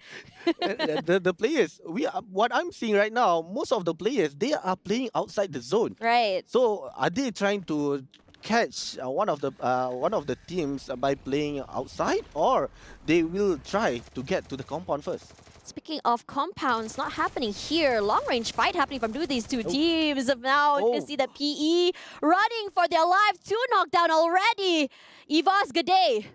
gonna be very happy. He's taken up a lot of space for his teammates, survived for as long as he can, and it's just distracted all the other members of PE Sports there. So we still have one member. No worries on that revive, but being in the zone for too long also means, I would say, a drop in your resources coming into the late game. So they're going to have to figure out how they're going to be able to recover moving forward. There you go. There's the revive. Now, PE Sports, we talk about how they're doing very well in Southeast Asia. Very aggressive team, does very well. A bit unlucky in the beginning, but survivability-wise, I think toward the mid-game was pretty good. Yeah, and also if we compare from the first game and towards the second game, we already lost two of the teams here on the 6 minutes. That's very aggressive. Very aggressive compared to the first one. But Yeah, very decisive in those kills as well. yes, correct. And they immediately taken out one of the whole squads. But what we are seeing right now for Fluxo, they are fighting with Buriram. Are they gonna make it, or Buriram gonna eventually try to rush in towards Fluxo? Wasana was massive just now with his quads, with his pentas, and he wants to do it again. He plays a little bit separately from his teams, catches them off guard. A monster truck has been delivered right at the footsteps. So Fluxo gonna be very happy with that. We saw an ending that we never really see, just really completely crushing. How poetic if you think about it. Wasana on top side, high ground advantage here. Jump peaks, trying to spot out anyone down there. I think he did spot one out. Throws down a bit of a util, finds no one quite yet. Does displace them. Straight into their arms, not quite. And look at Fluxo. They're choosing to play outside of the zone instead. They're understanding they don't have the firepower. They had it at a disadvantage in terms of the zone as well. And they're trying to say, okay, it's fine. Let's just play a little bit more passive. Let's try and hope someone passes by, or perhaps get a pick off first before we fully commit. And speaking of committed here, Evoss still going aggressive, finds himself in front of Loud. Cooks up a nade, finds no one. Good day. Jumping up forward. Kawan unfortunately blows himself out by accident. What happened there, Loud? But it's okay. Gets the revive. Oh, but immediately for Gade, he got that grenade launcher, which is M79. But for Loud, they are fighting with Evo's Divine. We are seeing Abax with that shot. Oh, automatically they are trying to get one of the players. For Loud, they are still maintaining their position inside their compound, but they are trying to go down to take a safer place. But one of the players coming from Loud is trying to take Abax here. It's so good. Look at the collapse coming in from Evoss. They have completely surrounded the other members of Loud. It's all about trying to stay alive. Yago, though, showing us what he does in terms of getting those sniper shots. He gets Abax. He goes aggressive. And now the other members of Evoss forced to move away, running out of supplies, running out of items. They can't take this fight for so much longer. Ray tries to put in damage. Kawan 7 survives another round. Yago as well. A nade forward. The weapons coming through. No damage. Ray surviving for as long as he can. Gade from the lower ground. No advantage toward him. Aim God. They are just too separated. And this is not good as we go to another fight. Buram United finally finds himself in front of Fluxo. They go aggressive. Gio, in fact, gets a triple quad right there. So aggressive. And Fluxo making up for that oopsie they did in the beginning of the game. Oh, but immediately they're trying to find two of the players coming from Buriram. We have Wasana still alive with Moshi. He's trying to hide behind that glue wall, but immediately for Bobs, it's chasing. But for Buriram, they're trying to take some space to create some gaps towards Fluxo. But Fluxo are not giving them any rooms. It looks so good right now. Bobs, you saw just now one of the, I would say, playmakers for the team. He gets knocked, unfortunately. Wasana showing us why he is one of the game makers or the game changers for this particular team. Not quite done yet. Fluxo, despite losing 2, they can still come back to survive this. Oh. Jump shot forward, but Zin can't do more than that. MT7 is still alive though, but Wasana walks away with 3 points in the bag as we move into this particular fight. Chris finds Cluso. He's not done quite yet. Gonna see 19 rushing up. Chris with 3. He's waiting on the outside. Elite trying his best to put in a lot of damage, breaking those glue walls. Kill leader's gonna be Reta. Meanwhile, though, 19 gonna be eliminated. Vidala with the triple. Very, very aggressive on this team. Yeah, a great shot with that throw gun done by Vidalo. Immediately taken out one of the squad just now for Rita. They are leading the elimination points, but close by towards them, we have Ray trying to hide himself away from notice by the others. Ooh, look at that loot. There are a lot. Catching! Oh man, Loud! They are still very aggressive, taking fight after fight. Do you see how fast fast. They go for those revives every single time they get knocked down. Kawan7 just blows himself up. Immediate revival for the team. And it's so good because it allows them to reconvene. Now MT7 finally gets caught off guard all alone. Buram United, they say you can run, but you cannot hide. They did find them in the end. They did get a revive, I believe. Not too sure. But for this time around, Buram United, they are showing us a nice little balance of survivability and aggression, and I'm really liking how they're playing this. And speaking of liking it, PE Sports once again finds himself in this fight. Stopped.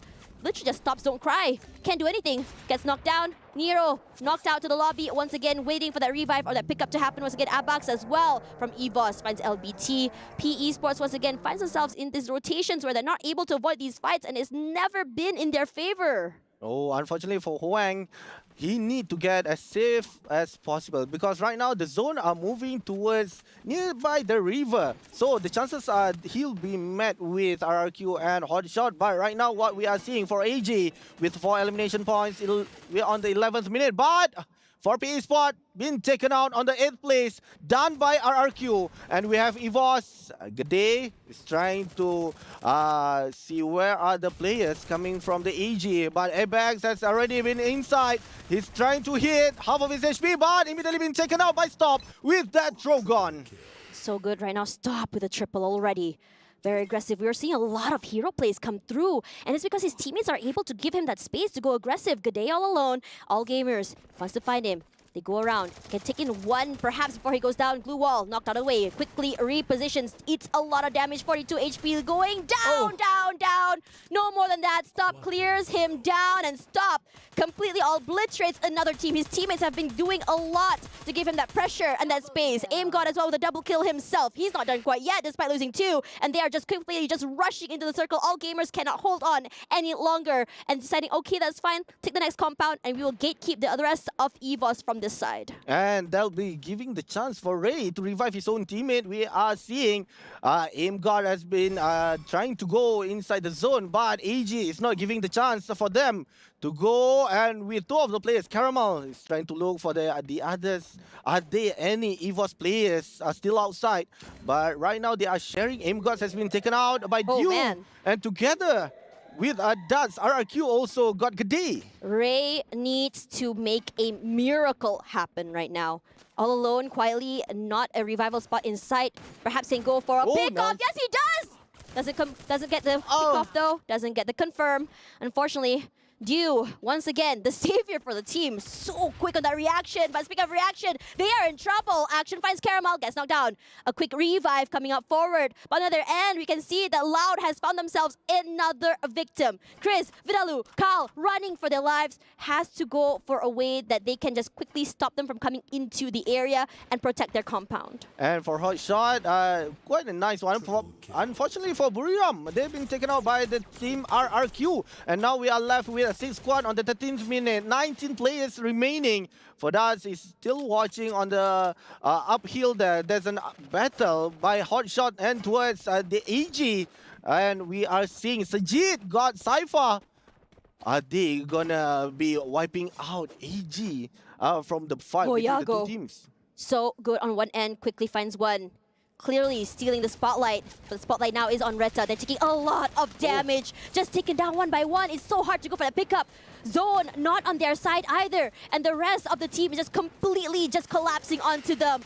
In this situation, what can you do? Hasu and Action, they have been multi-fragging over and over. Meanwhile, on the other end, Burma United is out, Loud in the lead. Regardless for this one, for HS, they're going to be very happy. Hotshot, doing what they do best.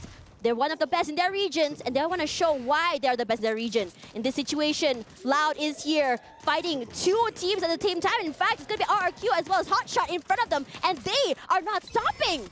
And right now, with all the teams, with complete, with their players, 4 from each team, they are trying to find a way how to get to one another. And for Hotshot, they are taking behind this rock to take a shot between Loud. Right now, for RRQ as well, they are trying to sneak that shot towards it's going to be some trouble towards the Brazilian team. Yeah, it's unlucky because the circle does favor Loud. But the thing is, it's a tiny area. The only thing they have for cover is just that rock. They do have glue walls. They can use it. You can see that the members of Loud are taking a lot of damage. And you can see a lot of pressure coming in from Hotshot. And RRQ is happy to allow that to happen. Third party is a strat. And that's exactly what's going to be happening. Hasu with 2 already. You can see that Hasu is not stopping at all. The members of Loud are slowly falling one by one. Yago will be next. But in this situation for Hotshot, they find 3. Mal, in fact, from RRQ finds it. And RRQ happens to love this situation. Hotshot with only 2 left cannot do anything. That fight took everything out of them. And RRQ, a back-to-back booyah, showing us the best from Indonesia.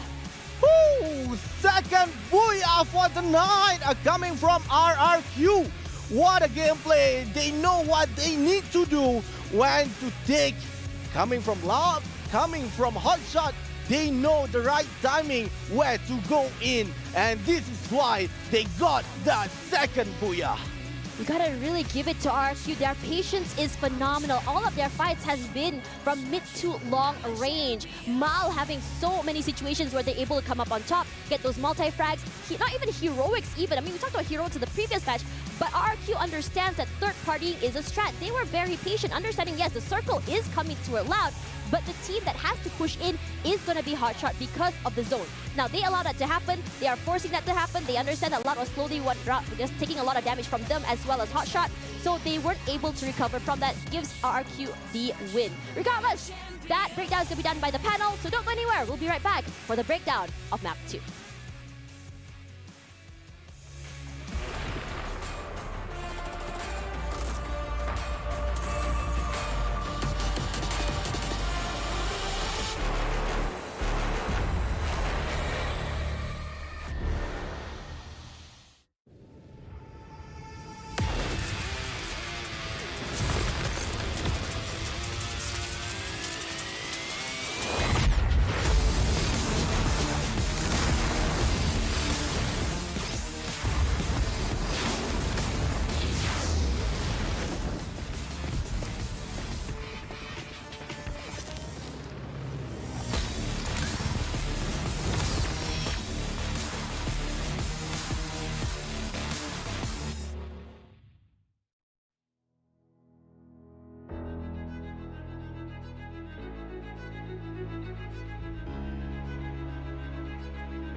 Honor 200 series, the best portrait phone AI empowered. Studio level, AI portrait camera, 3 hardcore portrait modes. Color, vibrant and classic to capture portraits that truly stand out. AI empowered magic portal. Snapdragon 8S Gen 3 AI chipset. 5,200 milliampere per hours silicon carbon battery, 100 watt, Honor Supercharge. This is Honor 200 series.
And we have RRQ, the Day 1 Slayers, locking in the second booyah here at the Esports World Cup.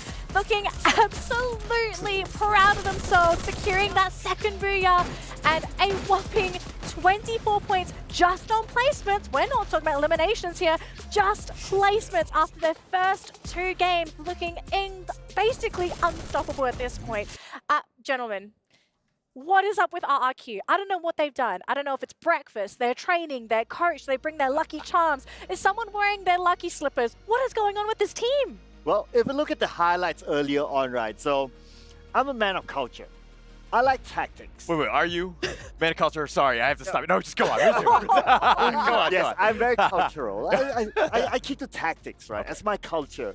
And RRQ, what they did is that with that sort of circle, if you kind of notice that they hugged onto the beach, the coastline. Whatever happens, wherever the circle goes, even if the circle goes away from them, they would have one of the earliest access onto the other side of the island. So by keeping themselves there, they already have the upper hand first. But when we reached to stage 4, the circle went all onto them, and well, I guess they had the opportunity of playing at the game there. Yeah. I think they were just very lucky. I don't know what it is. I mean, RRQ, don't get me wrong, they got a bunch of kills. Come They on, really played it it's well. not luck, man. And It's skill. to get Come on. back-to-back is actually a tremendous job, right? But let's talk about the other team, Evos, the other one. We saw the play from G'day. He was going 1 versus 2. He somehow survived that one. And then also Con7 from Loudwoods actually coming in with a grenade launcher. He knocked himself down when he was trying to shoot him. So G'day, again, very lucky. So I don't know what it is about the Indonesian squads, but they have a bit of a blessing, so to speak, where things are just kind of missing them left and right. Dude, the first fight, G'day 2v1. Hey, that was crazy. PE That was actually Sports. And if we were to break down that fight itself, PE Sports, they had the higher ground against G'day. Yeah. But G'day, who was at the lower ground, naturally you'll be thinking to yourself, I was kicking back at my seat, right? Just watching the game, I was thinking, like, oh, G'day is gone. But he came up with a 1v2 clutch from the lower ground. It's insane. It's insane because of the fact that he really caught him off guard. I mean, he turned it around. He was just like, hey, you know what I mean? I know that they're coming. I'm just going to go for it, and I'm going to go get lucky. And he really did get lucky on that one. Let's be honest. No, man. Okay, hold on. I think on the other side of the spectrum, okay, it could be nerves. We do have to remember this is the first day these teams are also playing on stage against these groups, right? They're basically going in blind because, let's be real, you're going to be bringing new strats in onto the world stage. You're not going to be doing the normal stuff, right? So maybe it's the jitters, the adrenaline. You think, oh, it's just one person, okay? It's just one. Oh, it's good. Oh, okay, bye, guys. Well, next game. It happens.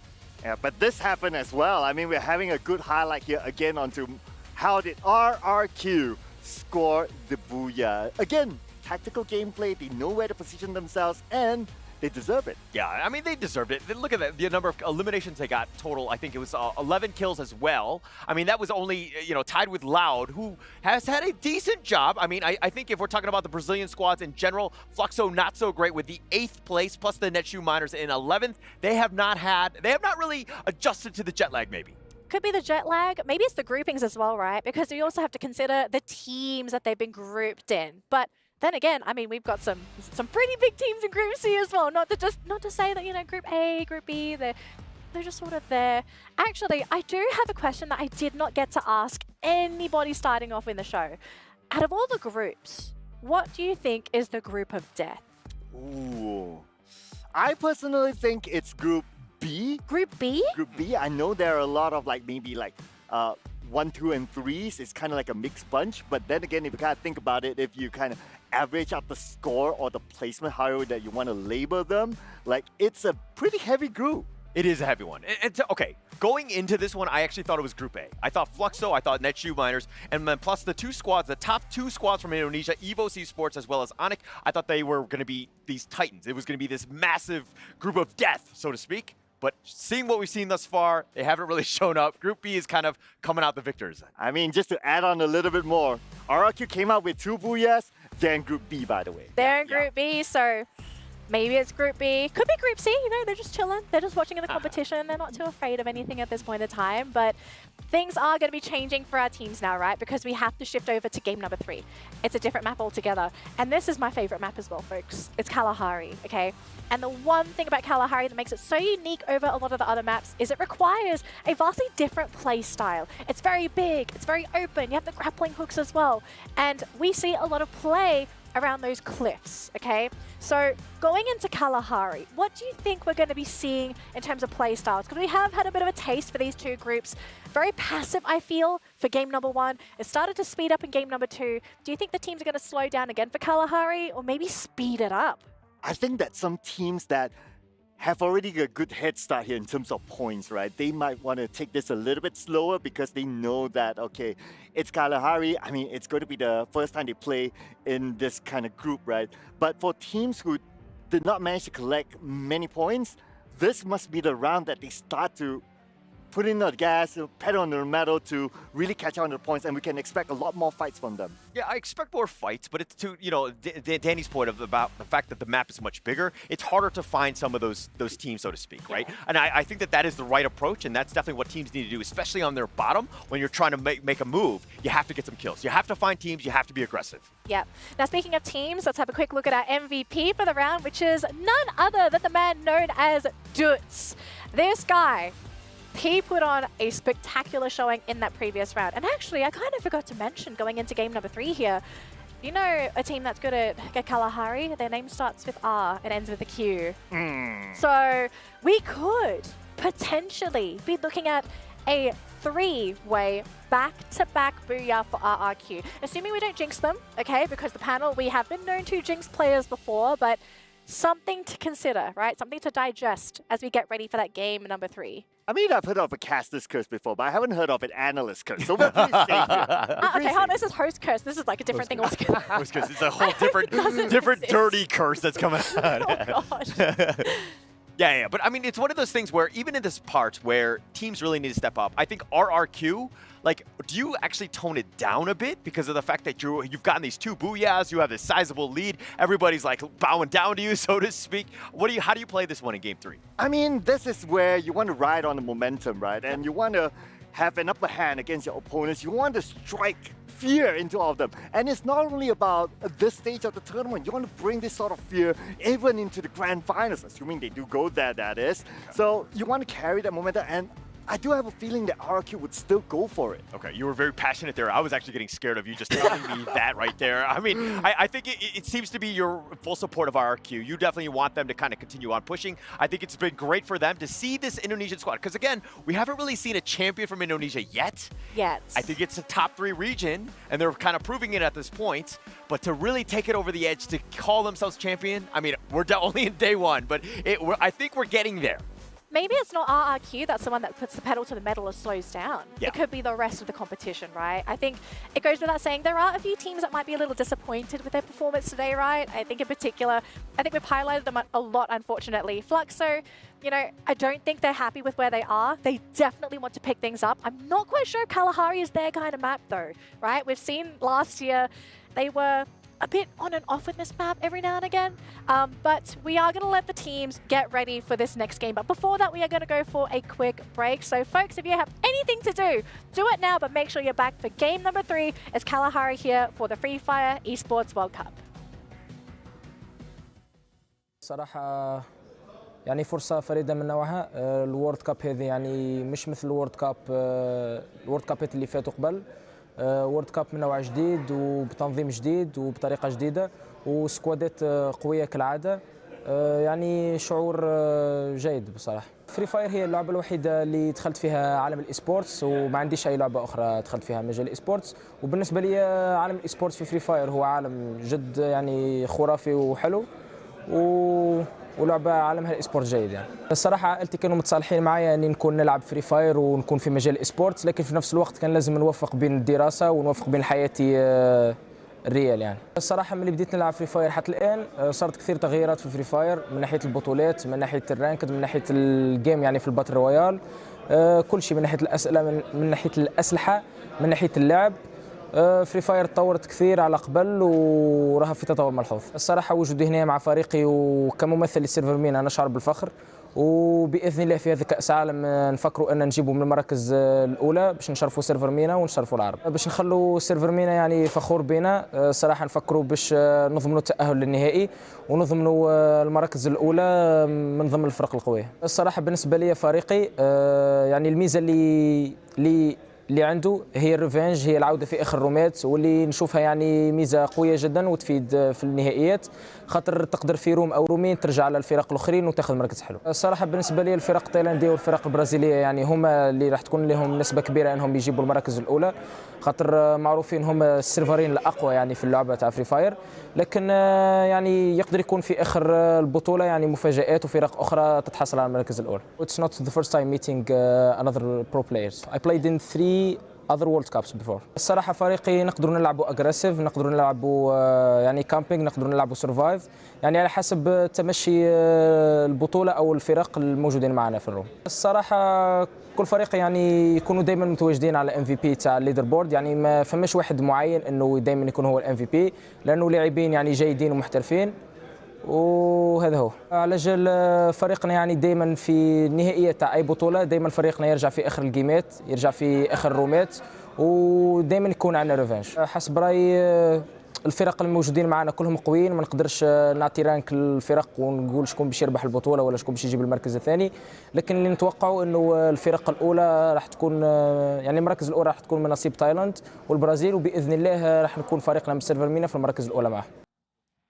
Wow, what a statement there by Team Al Qadsiya. Yeah. 3 World Cups he's played in. That gives him a lot, I think, experience advantage over the rest of the teams. But for now, putting that aside, RRQ, 2 back-to-back booyahs is something to talk about. And I think that, you know, coming into today, we had 2 different MVPs for each of the games, which show that individually, individual brilliance does really come into the team as well. And I think it's also really important. I mean, we highlighted Loud in game number 1, and I really want to highlight more of RRQ in this particular one. Because RRQ, this one, I mean, we talked about how they had this amazing mid-round calls. They have a protocol on from what circle to what circle are they going to go for a less aggressive stance, more aggressive when to really go aggressive, when to just really pause. They put pressure onto Loud, who had a priority on that circle, an advantage of the circle, kind of like saying, okay, we see Hotshot shooting toward them, let's do the same, letting them fight because they don't have the circle advantage, and finally just overwhelming them.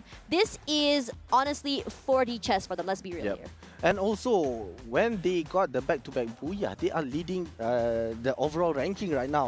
We are seeing that Loud behind 13 points towards RRQ. And to me, for RRQ, is doing very well right now. Yeah. And for both of the game, what they have done is that they wait for the right moment for the other to fight first. Yeah, I mean, when you talk about day number 1 situations, it's really hard to put a finger on saying this is the gauge of power rankings we're going to be seeing for the rest of the tournament. I think you and I both know on day number 1, we always see these back-to-back booyahs happen, these teams that does so very well, and sadly toward the end, they go very, very silent. Which is why I really want to say that, okay, great, coming to this game, you have to go, you know, hit the ground running, but how much of your cards are you going to show to your opponent? Do you already have a different playbook? Because teams are going to be adjusting as the day ends. Yeah, but to me, I think that's where they need to understand as well. But they are fighting for 6 match tonight. Exactly. And there will be another 6 match maybe on the day 2 or day 3. Right? So it's just 2 days only they have. Only 2 days. Yeah. So they need to go all out, whereby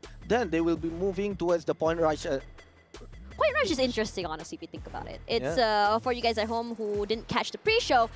Point Rush is a situation where you have 1 day where all these points that you collected, all the points you collect on that day doesn't really matter toward the current standings, but where you place on Point Rush gives you those extra points as you go into the grand final. So if you get first place, it gives you a lot of points rushing forward. It gives you a lot of wiggle room. It gives you a little bit of a relief in case you fumble 1 or 2 maps. So that's very, very important when you think about it. Yes, and now we are moving towards the 3rd game, Dash. We are seeing Kalahari will be playing for the 3rd match. And for right now, personally, I think that Fluxo and Lau, they will try to do their best, because both of the times we are seeing Buriram, RRQ are the one that are gatekeeping them for getting in towards the zone and towards the booyah as well. Yeah, the rotations have been meeting quite a lot if you think about it. I do agree with you on top of that. And I think that, you know, in the previous round, Brazil showed dominance over Buriram United. And this time around, Buriram United seems to have protocols in place. They seem to really learn from their mistakes, which is something that's really important to talk about. Now, coming into this one, I am really excited. Again, I think Fluxo did pretty okay in map number 2. They really tried to catch up. They got a decent amount of points, but definitely not enough to really catch up to the end. Yes, and Free Fire and Esports With that, World Cup. And what a day we've had, kicking off 2 incredible games full of action, Namso.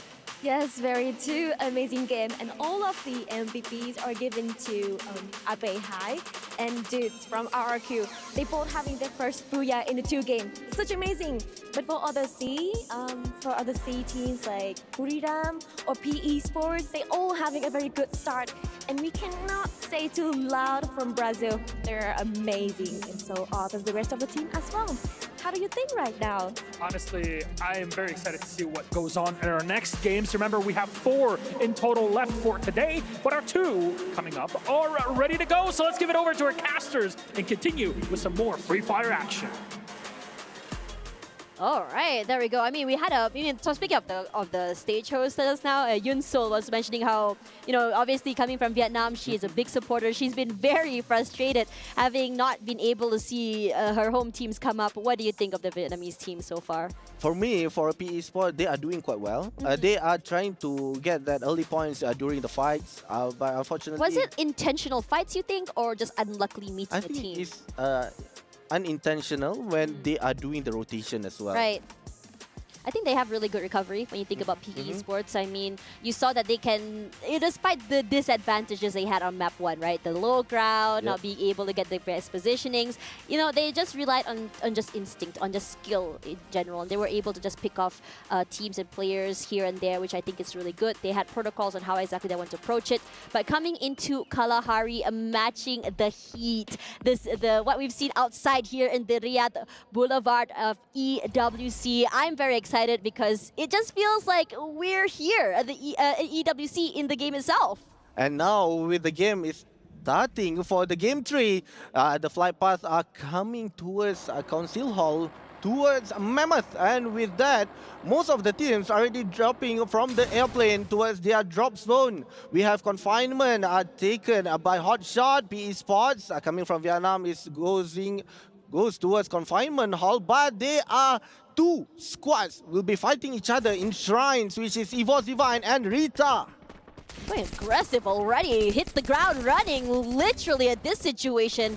Abax rushing onto the left side, making sure that no prowlers are hanging around here. You can see first blood already knocked down already. Quick for that. Evos losing members 1 by 1. Reta taking advantage of this. Haven't found the last person quite yet. Aim God is back for now for Evos, so he runs away. Quickly going to the vending machine to go for the pickups. Able to do so, no worries, but it does unfortunately give 3 points to Reta. Yes, the leading points for the first minute, but we are seeing LDT is taking one of the players as well on the kill feed. Yeah, these early fights are great, honestly. Don't get me wrong, I love them because of the, I think the change in meta definitely contributed to this. Now, PE Sports, we saw them moving toward Council Hall, but look at where, one of the players are toward Bayfront. He's all alone here, and I think it's a good thing because if he goes down, Council Hall has a place to revive if they want to. And speaking of that, you can see a lot of revivals happening quite yet. But for Areta, I don't think they're going to be changing their momentum or their speed quite yet. They're very aggressive. Goes for that. Lopez on the outer side finds one. Aim God goes down. Double kill for him, in fact. In this situation, it looks so good for them. They take these fights, they go aggressive, and they don't allow them to revive as quick as they can. And now for EVOS, they find themselves back on square 1. Yes, for Rita, they are already getting that elimination points. And but right These now, are what we are seeing, isolated the early fights. fights, how they immediately taken out for Evo's Divine, for Evo's Esport, because for them, they are controlling where they'll be going because for Rita players, they know where to position themselves. But right now what we are seeing for Fluxo, they'll be met with Wasana coming from Buriram. Wasana has been such a heavy hitter for Buriram United. Multi-fragger, very aggressive. Now in this situation, we saw Hotshot coming in toward them.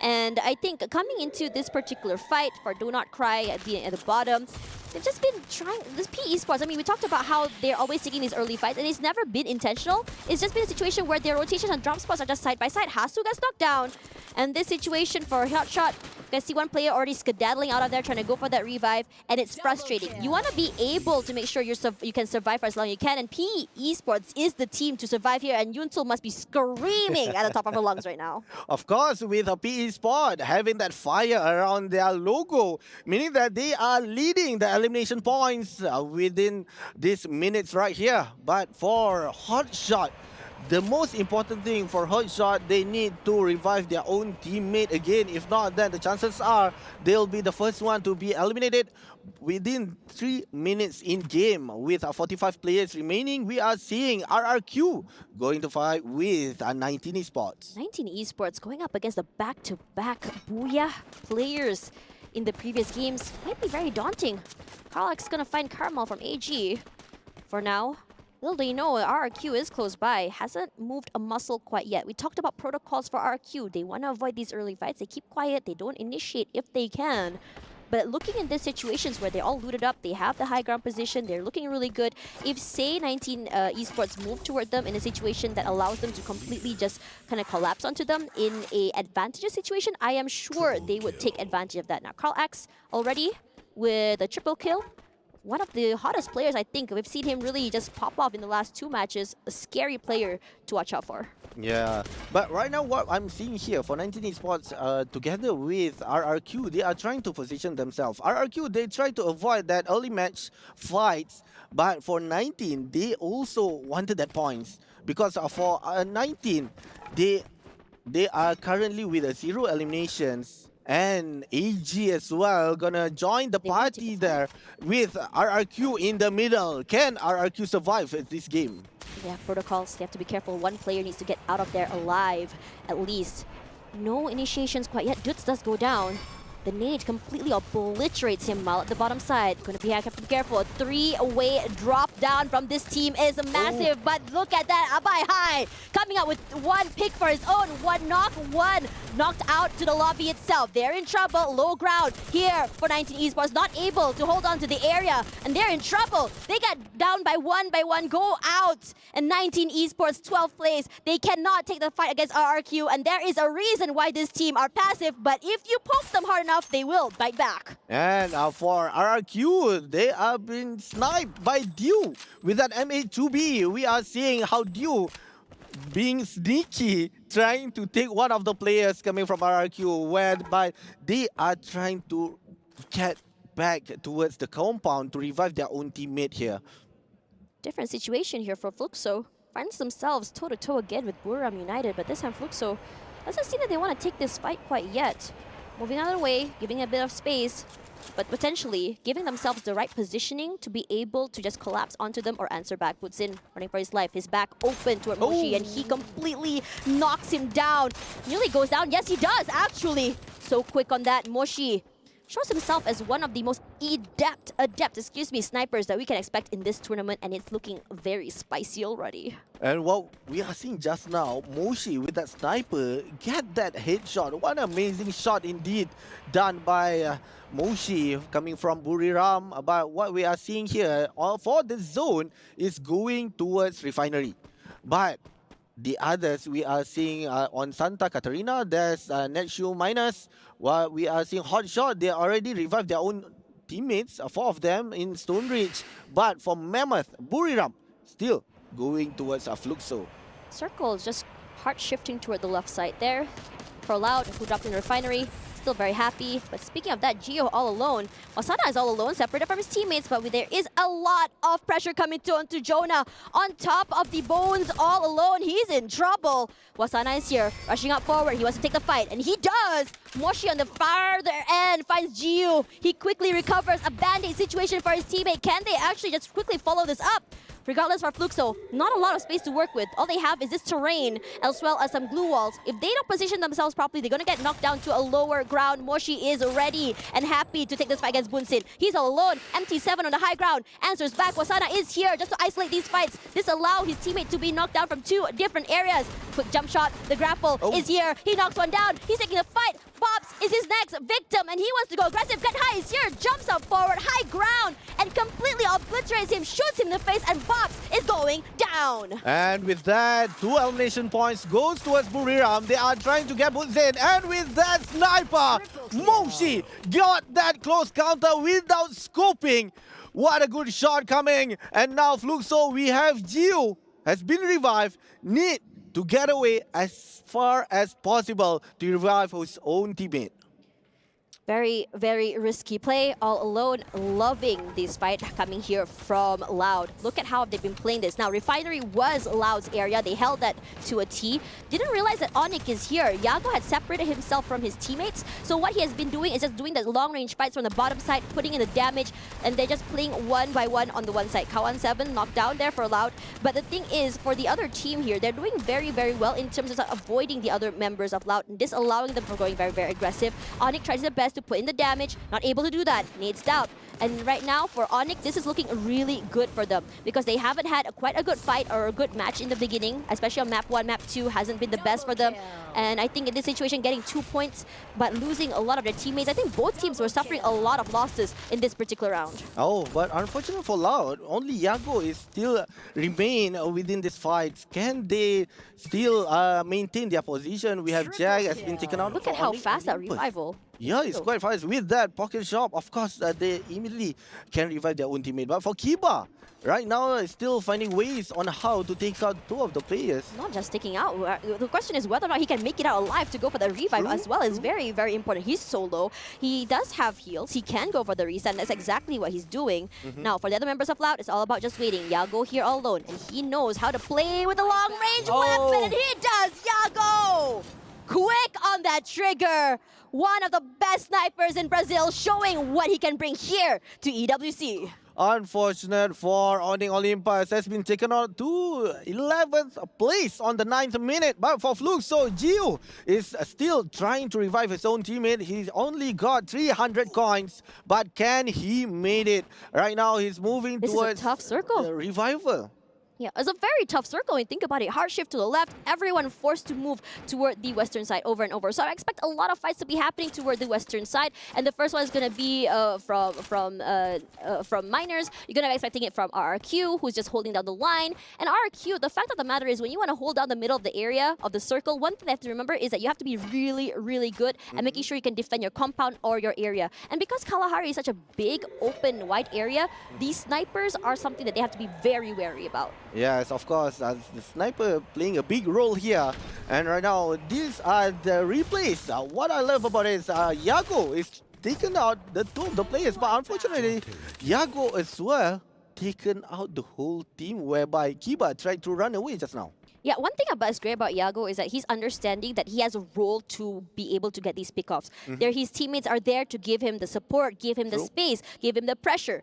And if his teammates are able to do that, it gives him so much value in terms of playing on his own. That's why he can position himself so far away from the team. Now, Circle is currently not in their favor, so Loud has to leave the refinery area eventually. It's going to be dropping down. And the prime spots right now has been taken by RRQ, as well as the maze has been taken out by Hotshot, I believe, over there. So in this situation, it's all about being able to survive as long as you can, holding down the area. And with that also, we are seeing that most of the team already taken out a compound.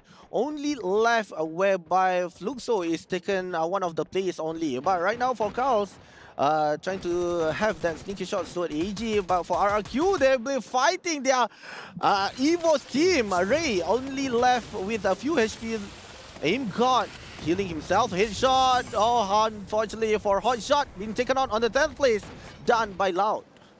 Still holding on the line. RRQ this time finds himself toe-to-toe with PE Esports. PE Esports wants to go to that collapse. It's a 2-2 formation for RRQ, and this is massive. If Razor and Abeihai are able to put in the pressure and survive for as long as they can, RRQ will be able to recover and also take in these long-range fights. They are displaced now because of that nade, has to move out of the way. Dio finds 2 on the other side, but not because of this fight, though. Don't Cry waiting quietly on the corner. He wants to play the CQC very well. Gets spotted out, moves out of the way, and this situation throws out the nade, moves them out of the way, and PE Esports find themselves in trouble, and this is not looking good. Dudes finds 1, finds 2, in fact. Wang An taken down, and Aim God as well, in fact, another team. And RRQ are able to take 2 teams at the same time, then this is terrifying when you think about it.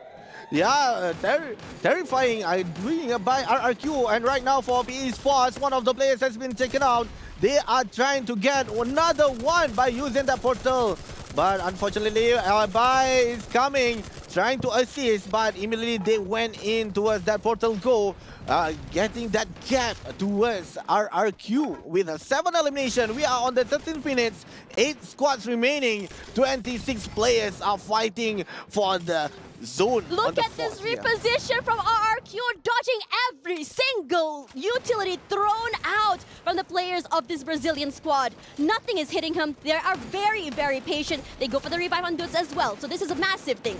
Shots coming through from up by high, putting in the pressure for his teammates to go for that reposition. Hasn't moved quite yet, and they are still very, very much alive. Mal is back here. They know Gio is close. He does, finds one, throws in the nade. Glue wall saves his life for temporarily for time being. Inhaler used at the same time expended. Now it's all about getting that jump shot, the right timing. Nothing shown quite yet. And we are here in a Mexican stalemate, not for long, when you immediately break it with Skylar's ability, and Gio, can't do more than that. Double kill for Mal. Oh, unfortunately for them. Right now for RRQ with 8 elimination. Fluxo been taken out on the 8th place. And for that, we have AG as being rushed by Netshoe Miners.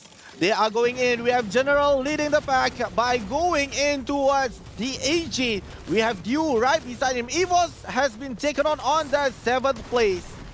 Talk about consistency of aggression. NMG going wild here onto AG. Can't do more than that. Dew, unfortunately, gets taken down. Proc 7 with a triple kill. And he is out for more blood. AG finds himself in trouble bit by bit, but Caramel is in the backside. Still healthy, can put in the damage. No one has noticed him quite yet. Saifa is also there. General separated from his teammates. Nando 9 is there, can't do much. He wants to be able to come up on top. Can't do that. Saifa with a triple kill in the bag itself. And they are still going aggressive. NMG with Proc 7 all alone. Still putting in the damage. Gets one knock. Can he do more than that is the question. He's surviving. Great positioning. Great movement. In fact, an AG does go down. What a play from this man! And up by high, immediately take him out. 2 of the squads, and Netshoe Miners only left 1. PE Sport is on the 5th place, been taken out by them. With 4 teams remaining, we have Raoul, the only players remaining for Netshoe Miners with 6 elimination points. He need to go in. He cannot stay here. If not, then the chances are he'll be taken out by the zone. We are on the 5th zone, which is a very, very deadly for them. RQ with only 1 left. Loud and Buram United are only 2 teams of 4, very, very healthy. Drax 7 has to go for the reposition. Loud looking good. This is possibly going to be their map. Yago knocked down. He's a lot of damage has to be picked up here. But Buram United is the one inside of the circle. Has to go for a pickup to get high. And Loud, they put in more and more pressure. And this is where I talk about how RQ is able to press the brakes and just keep quiet. Oh, but for Buriram, they are getting that gap. They are leaving Abai high in between they know. as well, but unfortunately for them, that blue Ether is hitting towards him. Can Abai still maintain? He is the last man, but for AG, been dropped to the 4th place. Oh, look at how he played the terrain. That's actually so genius. He's very, very adept at playing with these tiny little micro angles. Wasana and the other members of Buram United, they see the high ground advantage and they know they have circle advantage too. Putting in a lot of pressure and understanding that they're not going to allow them any space into the circle itself. Loud answer back. They go forward. They are aggressive. Lost 21. Knocked down. Lobbied already. Monster Chart comes through, but do you need it to go for the kill off is the question. Not quite yet. Jonah is on the other end. Killing spree from Moshi. Buram United with only 1 person left, and who gets the booyah? It's going to be Buram United. Oh, what a fight! What a comeback coming from Buriram. They were fighting with Loud, but immediately giving the pressure by breaking the glue wall 1 by 1. And immediately, unfortunate for RRQ as well, although the last man standing just up above them was taken out immediately by Buriram. Gotta really give it to Buram United, understanding where to go aggressive. I was a bit concerned for them because RRQ was doing the same sly strat as they were doing the last one. Playing very quiet, waiting for the right time. But Buram United knew that they were there, marked them already, in fact, and completely moved them out of the way. They were forced out into the open. And the fact of the matter is, they had all the advantages in their favor. They had the circle, they had the high ground, and Loud had no choice but to rush forward, which ultimately led to their end. For Buriram, they were amazing for this match, and for RRQ, unfortunate for them. But that will be a place for our analysts who will be taking a break and going to match number 4 later on.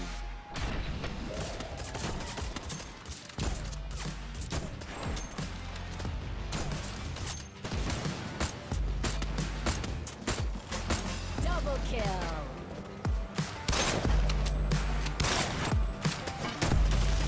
Triple.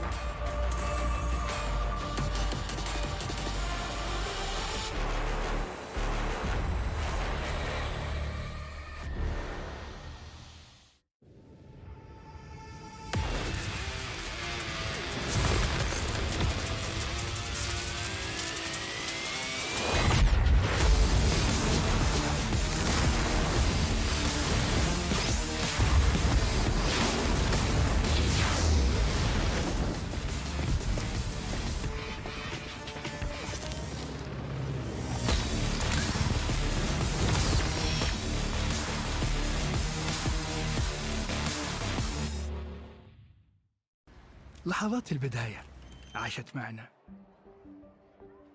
كنا نحسبها وقت للتسلية بس. نحسبها بس ذكريات. عبود أعطي أختك اليد يا ولد. ابتكرنا فيها ابتكارات، وإذا بغينا قلبناها خرافات. كنا نحسبها بس لمة وصحبة وسهرات.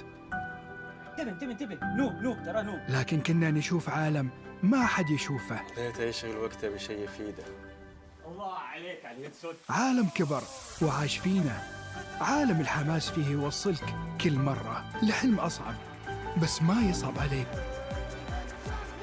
بارد معك وين ما تروح.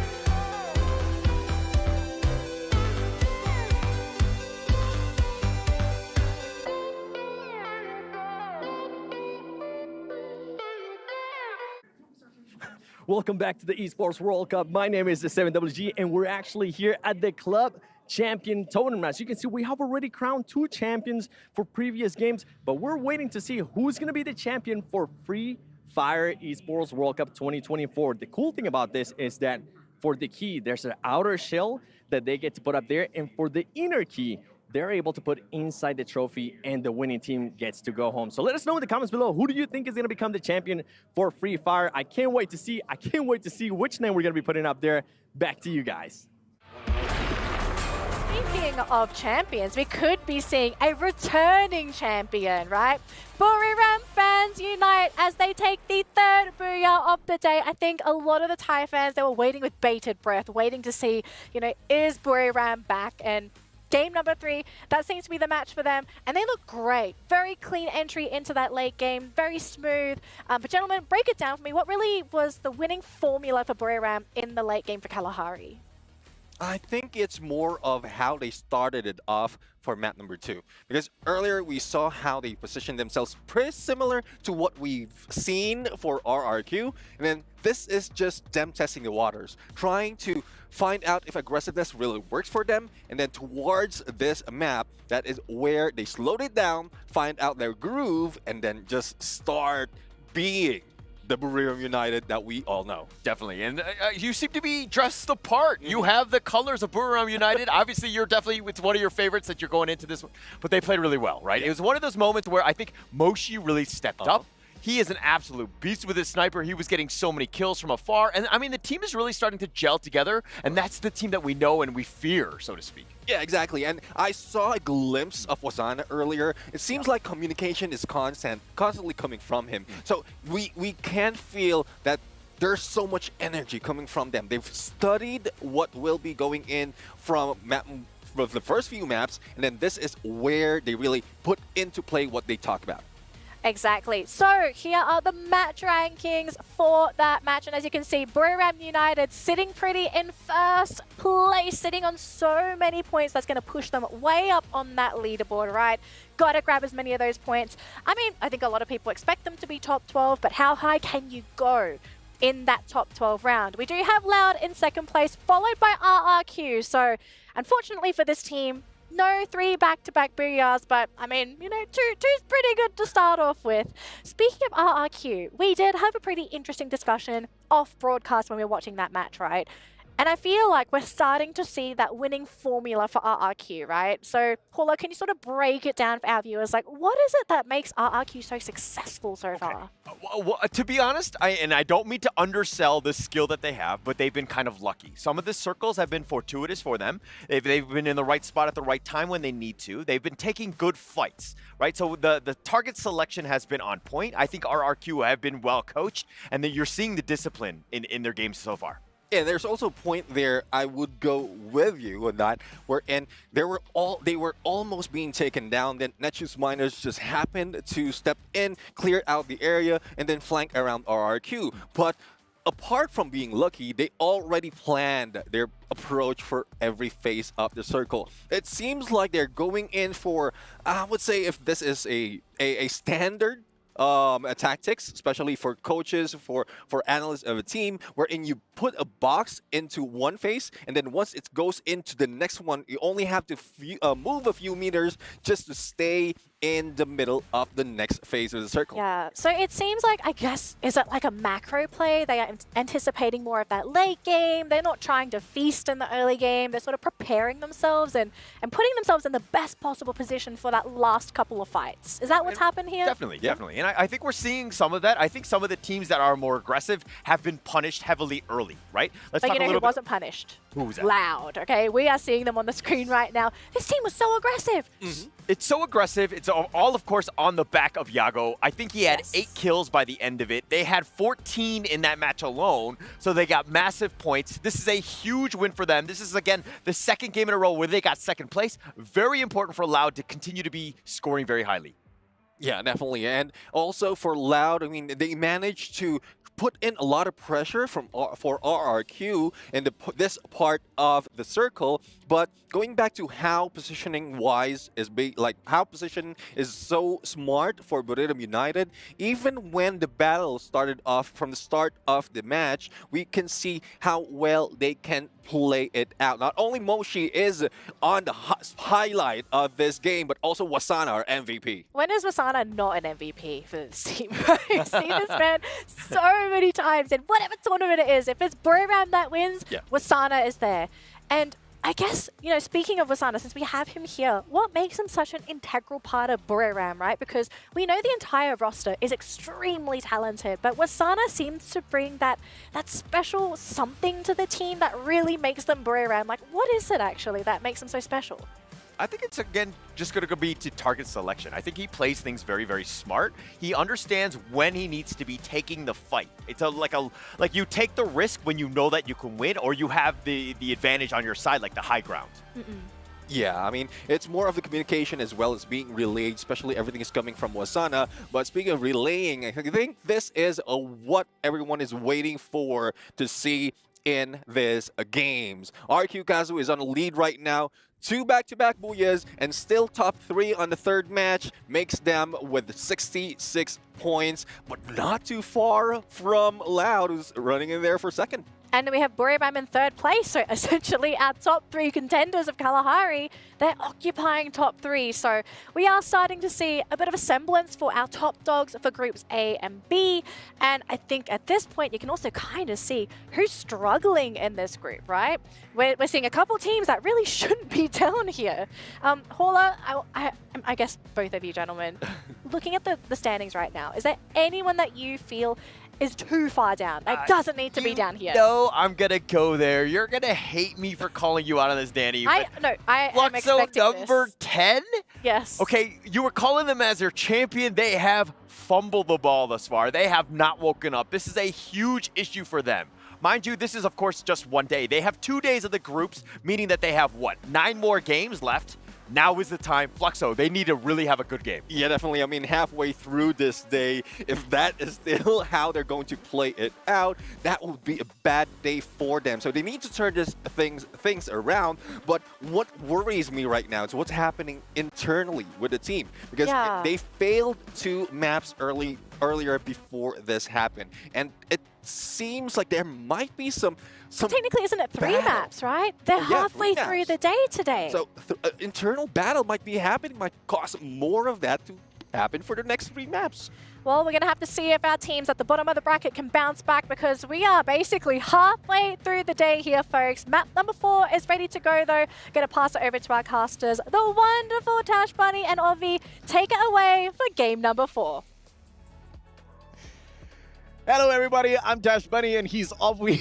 Just kidding. My name is AJ. I'm the Mustachio down here with the one and only Husky Indonesia with a fantastic start. Back-to-back Booyah, and of course, everybody expects Buriram to step up, but the silent assassins, the Brazilians, Loud, have not been making a lot of noise getting those Booyahs, but the eliminations, they're topping the leaderboard right now. Absolutely. I mean, the panelists had so many points set up, right? Like Holler talking about Fluxo being at the bottom, current world champions not really showing the medal just yet, but I dare say they still have 3 more rounds today. What makes a champion is how you recover from a bad start, and I really want to see Fluxo step up their game, because let me tell you, RQ Kazu placing first right now, that's not on my bingo list, at least not for the first 3 rounds. Yeah, I mean, they're not a bad team, right? They're a great team. They placed, what, number 3 on the world stage last year. They were 4th when it comes to the SPS, at the recent Free Fire World Series Southeast Asia. But the biggest problem here with this team is it swings like a pendulum. This is the forward momentum that they've got building up right now. They just need to make sure they're really playing it safe when they hit that backward momentum. They're picking up these solid points.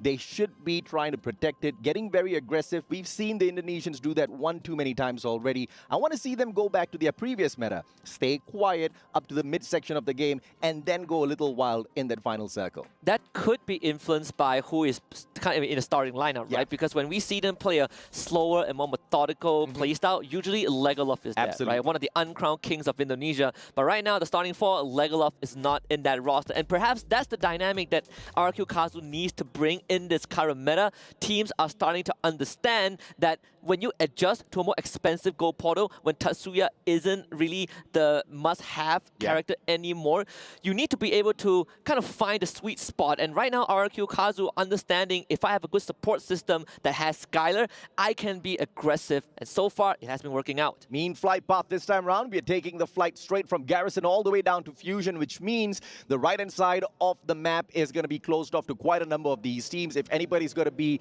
aiming for Vantage, Rai, or Stadium, there's quite a bit of traveling to do as the teams hop on in. It seems like no hot drops just yet. Absolutely. And I think that is something that these teams, especially Fluxo, is going to be very happy about, right? You want to slow the game down as much as possible, get their resources, play that mid to late game rotation, because early game has been absolutely horrendous for Fluxo. And of course, for a team as decorated as them, you want to be able to readjust, get some space for yourself. But for Lau, they want to continue the tempo, and it's on to PE Sports. Kawan's in a great position to get that information for the rest of his squad, but with that MP5, you're not going to get the range that you require to control the momentum of PE Sports. Now, PE Sports playing this really smart, moving on into the building, getting their loot first before engaging with Loud. Now, this is an advantage to the Vietnamese squad. I think for PE Sports, you just stay silent. Wait for Loud to come to you. They have the high ground, but you do not need to show yourself. Loud eventually will have to make the first move, and PE Sports are just looking to cover as much ground as possible. And these initial picks right now are so valuable. We saw what happened to Fluxo in round 1. They lose one member, the entire round goes down in flames. And with so much ground to cover, you can see that Loud, they're starting to split up their forces, whereas for PE Sports, they just hunker down in the building. Portal Go used up so early in this matchup. Is that going to be a waste? We will have to wait and see. For the time being, it is a game of patiently wait to see exactly who's going to be victim number 1. Loud's playing the exact same strategy, waiting for PE Sports to come out of their hiding spots.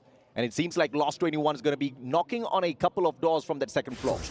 We'll see if PE Sports is going to take the bait or not, but on the other side, you are going to have AG going up against Fluxo, and again, this is something that we've seen from the start of the group stage, where Fluxo, they are just not having a good time against AG, and that reality sticks like a glue, because Punsin, he is all alone and does not even stand a chance. Revolver is nothing in the face of Dew. There's 3 down, and Fluxo on the last leg. MT7, the final player, quick on his feet. He brings Bobs and Gio right back into the equation. Early game, they're not going to suffer all that too much, but what is going to be really important is where do those 2 revive players hop on into? Do they get caught? Do they get taken out of the equation before they get their loot? In the meantime, RRQ dropping by, Abe High hitting those high notes. Kawan and Drax both taken down, leaving Lost 21 and his partner Yago.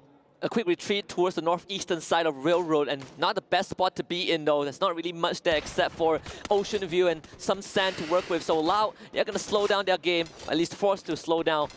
Netshoes Miners, on the other hand, and MG gonna find themselves, staring across the aisle. You have Hotshot on the other side, and so far, you can see Hotshot still struggling. But when you take a look at this replay, this shot from Stop is just lethal. Oh yeah, absolutely, man. And of course, all game is with one of the most deadly snipers on their squad, Dew. And it seems like they have not stopped pursuing the players of Fluxo just yet. We'll hop on into that engagement in a little bit. We want to take a look at what Netshoes Miners are doing as well, as they circle on around, avoiding a couple of gunfights. RRQ now replacing Loud, taking on PE Sports. PE Sports is also one of the few teams that coming into this from FFWS Spring. Yeah. One of the decorated teams, right? They defy expectations. They only Vietnamese representation. But so far, haven't been finding their groove just yet. RRQ stepping up the tempo a little bit. Nero needs time to heal back up. And LBT will be there to assist him. Don't Cry also putting up a fortress, but RRQ Kazu slowly just pincering them from multiple angles. Oh, great shots from Razor, and those suppressive fire. It's just going to ensure that RRQ keeps Wang An pinned down to a tight little corner. Ma'al can pull in the flank from the back, but in the meantime, Wang An does find a very high. No elimination just yet, though. He can still be picked right back up. Ma'al taking those shots, brings up one good glue wall, backs away as Razor takes the drop onto a player from the side of PE Sports. Very, very unfortunate for PE Sports losing that initial fight despite getting the pick.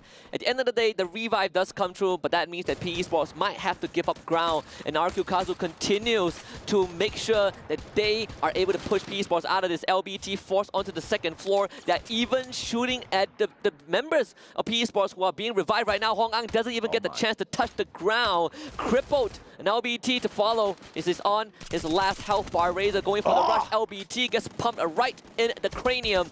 And that would be 1 down for PE Sports, and RQ Kazu taking ground. Now all 3 players on the side of PE Sports hunkered down together here. Now that's not going to be the smartest of idea, because you know exactly what RRQ is known for. Those grenade plays. A couple of those grenades can put a quick end to the whole of PE Sports. They try to back away, but RRQ, it looks like they want to go in for the hunt. Nero out in the open, and he can't do much here with the portal go. Gets shot down by Ma'al and his Bison before he could get away. 2,000 coins burn into the wind just like that. And the ashes of PE Sports also scattered. Don't Cry. And also, one of his teammates on the other end. Not really much left in the tank. RQ Kazu just looking to clean up the pieces, clean up the scraps, and pick up 7 points at the start. RRQ off to a fantastic start once again on the high notes. Very aggressive early game. I'm very nervous for them. Like I said, I have seen this version of RRQ before. It usually does not end well. Now, we've heard the narrative from the analyst desk as well as to Fluxo really suffering, but let's put a pause on that for a moment. Chris getting caught out here as Loud finds yet another victim to tease. We talked about this being a slower start for Loud because of the rotation towards the northeastern side of Railroad, but if Prey shows up, Loud is going to take it. Drax, one of the most aggressive, one of the most reliable rushers in the Brazilian scene, now has a lot of problems to face. Not just from Vidalao, this is also from the rest of BRU who just arrived at this area. Snowfall doesn't look too friendly. Drax goes down. Reda Esports getting a breath of fresh air here as Buriram dropped by to torture the players of Loud, but will they be able to get away from Buriram? Vidalao caught out. Wasana catches one as well. Lopez XL, the final player alive with 100 coins on him. Pocket market in hand, but he can't buy 9-0. Off he goes on his feet. Wasana on pursuit as well. Perhaps this is the end for Reda Esports as Wasana shows up. There's no way he gets away, and Reda out in 11. BRU cleans up shop for 4 easy eliminations, 4 points in the bag, and putting them within an arm's reach of that first spot on the leaderboard. But on the other hand, you have Onyx Olympus showing up to the front doors of 19 Esports. It's a two-prong attack. 19 Esports, they're going to choose to go north side. But the goal portal has been spotted. Onyx Olympus being able to make that rotation just in time. Pursuit can be that for players on the side of 19. As Ray finds Anas, hot shot. Getting into a little bit of a heated battle off screen as well. Elite not going to be so lucky as Gary and Gardu both catch up with them. It's going to be a slow one. The fact that Onyx Olympus were able to make it out of that area means that they have no intention to contest for now, at least not directly with 19 Esports. They're willing to give up Militia because the circle still has a lot of space to work with. In fact, they are in the circle, but Onyx Olympus might change their mind if 19 Esports continues to stay in that area. Garu takes a couple of shots into his body, decides to back up, but 19 Esports, they want to go on the chase. Garu surrounded by his own blue wall, and Jota ends up losing support from Zyru to get the elimination, and Kiba, support from the high ground, is going to support Onyx Olympus in this endeavor. 1-for-1 trade so far, but unfortunately no finishers for the side of 19 Esports just yet. They want to get some, but they don't get any. Zyru again coming in clutch, and Gary with the one tap to bring Onyx Olympus to 7. Zyru just saving the day, gets 3 points for the squad alongside Gary as well. They just whoop 19 Esports into shape, but it's not all over just yet. Elite did manage to get revived just moments ago, and he's now up on his feet. There's no way he gets to get out of this one, because even if you get away from Onyx Olympus, off screen, Fluxo awaits. You see the trail of the goal portal, so this is an easy way to track down 19 Esports. Gardu puts the final nail in the coffin. 8 points for Onyx Olympus. And 19 Esports, they just picked the wrong fight. I mean, sometimes you just make mistakes like that. You can't walk away from it. Once you're in too deep, you have to commit. And a couple of mistakes, man. Nobody expected that Trogon to fail them in that way. Yeah, absolutely. Especially when you have all these knockdowns, right? You really got to feel for 19 Esports. Jota 10 got the initial knock, but just no finisher. And sometimes these little margins is what decides the victors.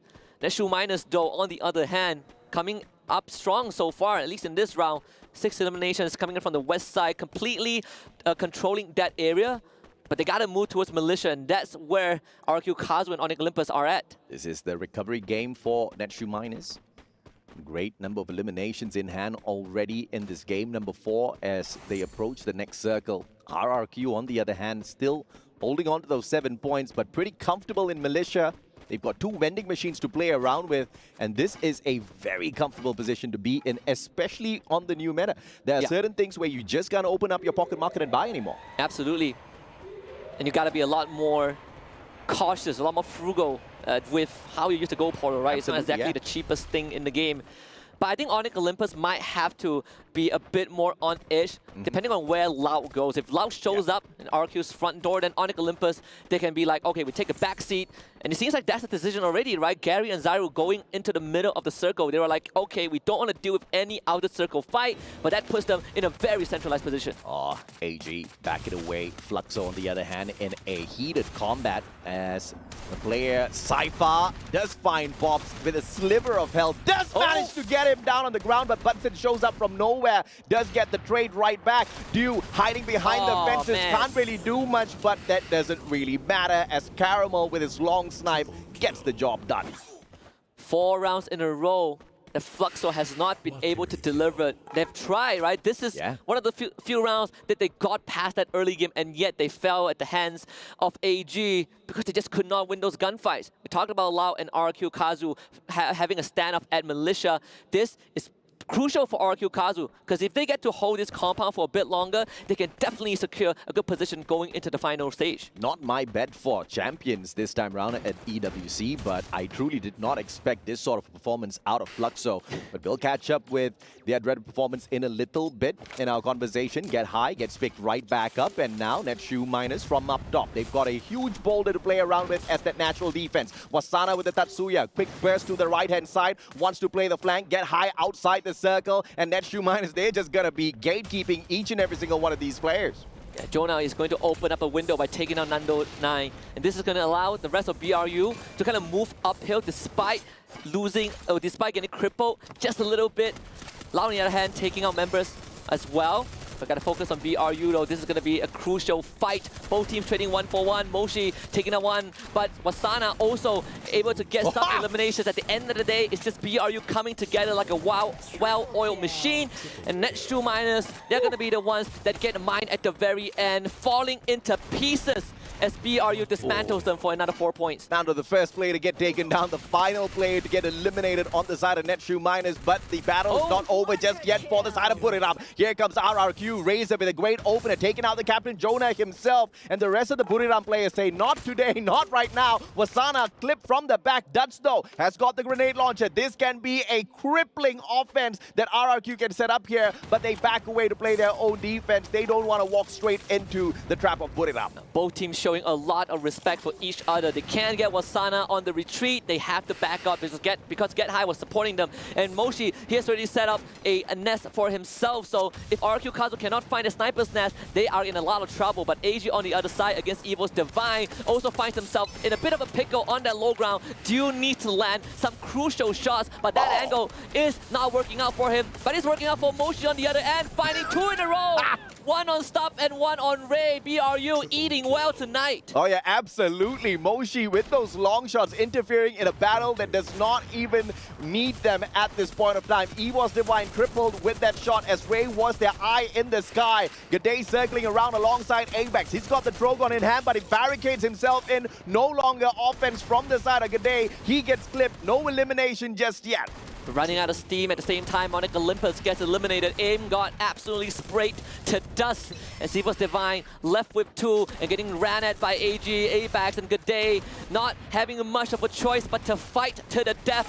But unfortunately, it is just not a dare fight. Monster Truck, the only means of escape for Abax, but how far can he go? Cypher, Duke, Caramel, all on his tail, and Abax starting to weave and bob around. The drifting is buying him some time, but he runs into Loud instead, and perhaps this is the choice that he has made. Maybe this is a better payoff, but he ends up having to barricade himself. The portal is there, but there's just no time for him to go through it, and Evil's Divine falls in the hands of Loud. He tried his very best, and of course, AG did a majority of that damage, all thanks to Buriram interfering in that battle. Now Buriram leading the fray with the most number of eliminations on this game, number 4. They won that number 1 spot, but Loud is still in their way. The Silent Assassins have now managed to pick up 10 eliminations already, not even in our sides, but they've been putting in a lot of work. You gotta love the rivalry that the Brazilians have with the Thais, especially Loud against BRU. We've seen this so many times, but statistically, BRU has won majority of their face-off.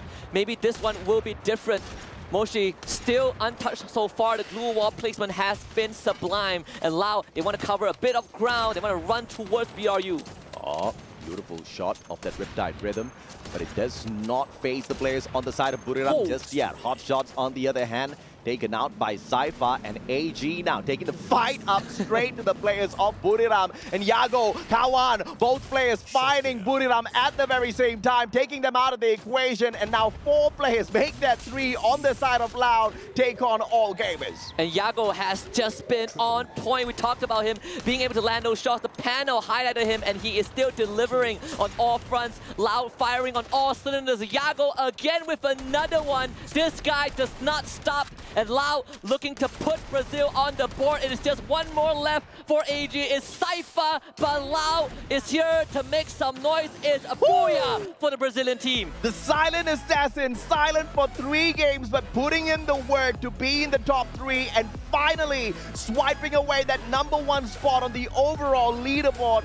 All thanks to this booyah. Absolutely, and what a finish for Loud. They started slow, just a bit like Fluxo, but at the end of the day, the ramp up was what gave Lao this moment. Finishing in good position through and throughout, second place, top 3 in the previous round, and the Booyah in this one, overcoming BRU, overcoming AG, and most importantly, Yago on point with every single shot. Absolutely, man, and this is how you want to ramp up in the competition. 17 points in Bermuda, picking up 19 in Purgatory, 23 at Kalahari, and now walking away with the Booyah. Solid number of eliminations in hand as well. Most definitely more than 24 points in this fourth game. Absolutely, and I think for Lao, this is a big moment, right? We saw RRQ definitely slowing down a little bit. Not because of their own doing, it's just circumstances do change. BRU stepping up the game.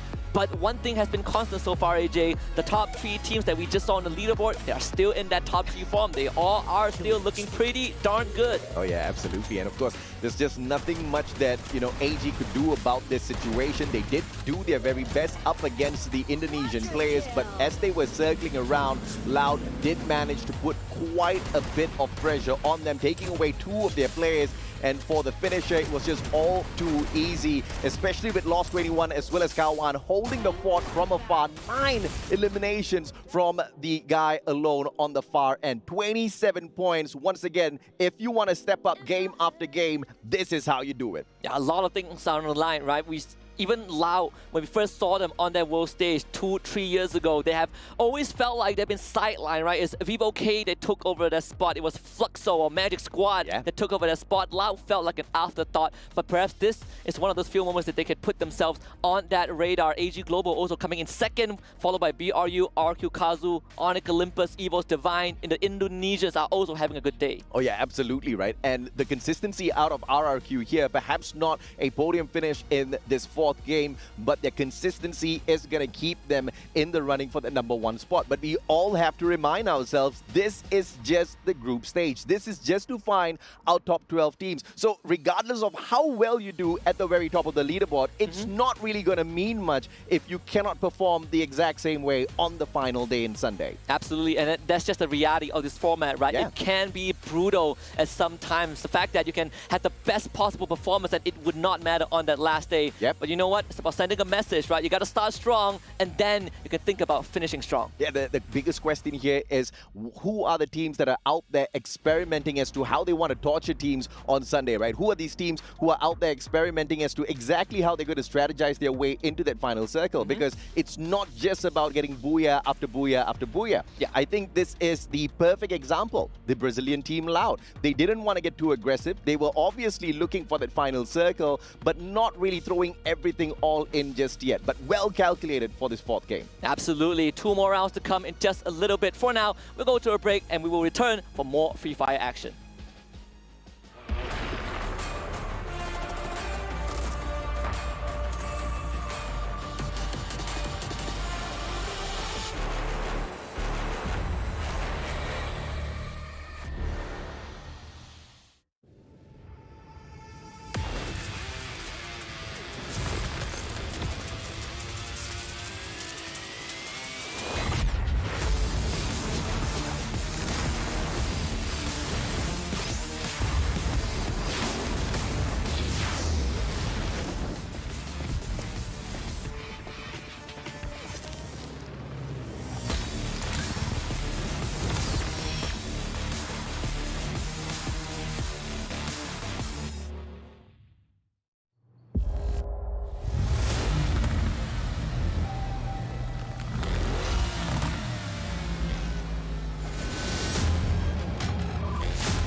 Welcome back, everybody, to the Esports World Cup 2024 Free Fire here at the Boulevard. But I feel like I'm missing somebody. Carol, Did there you forget are. something?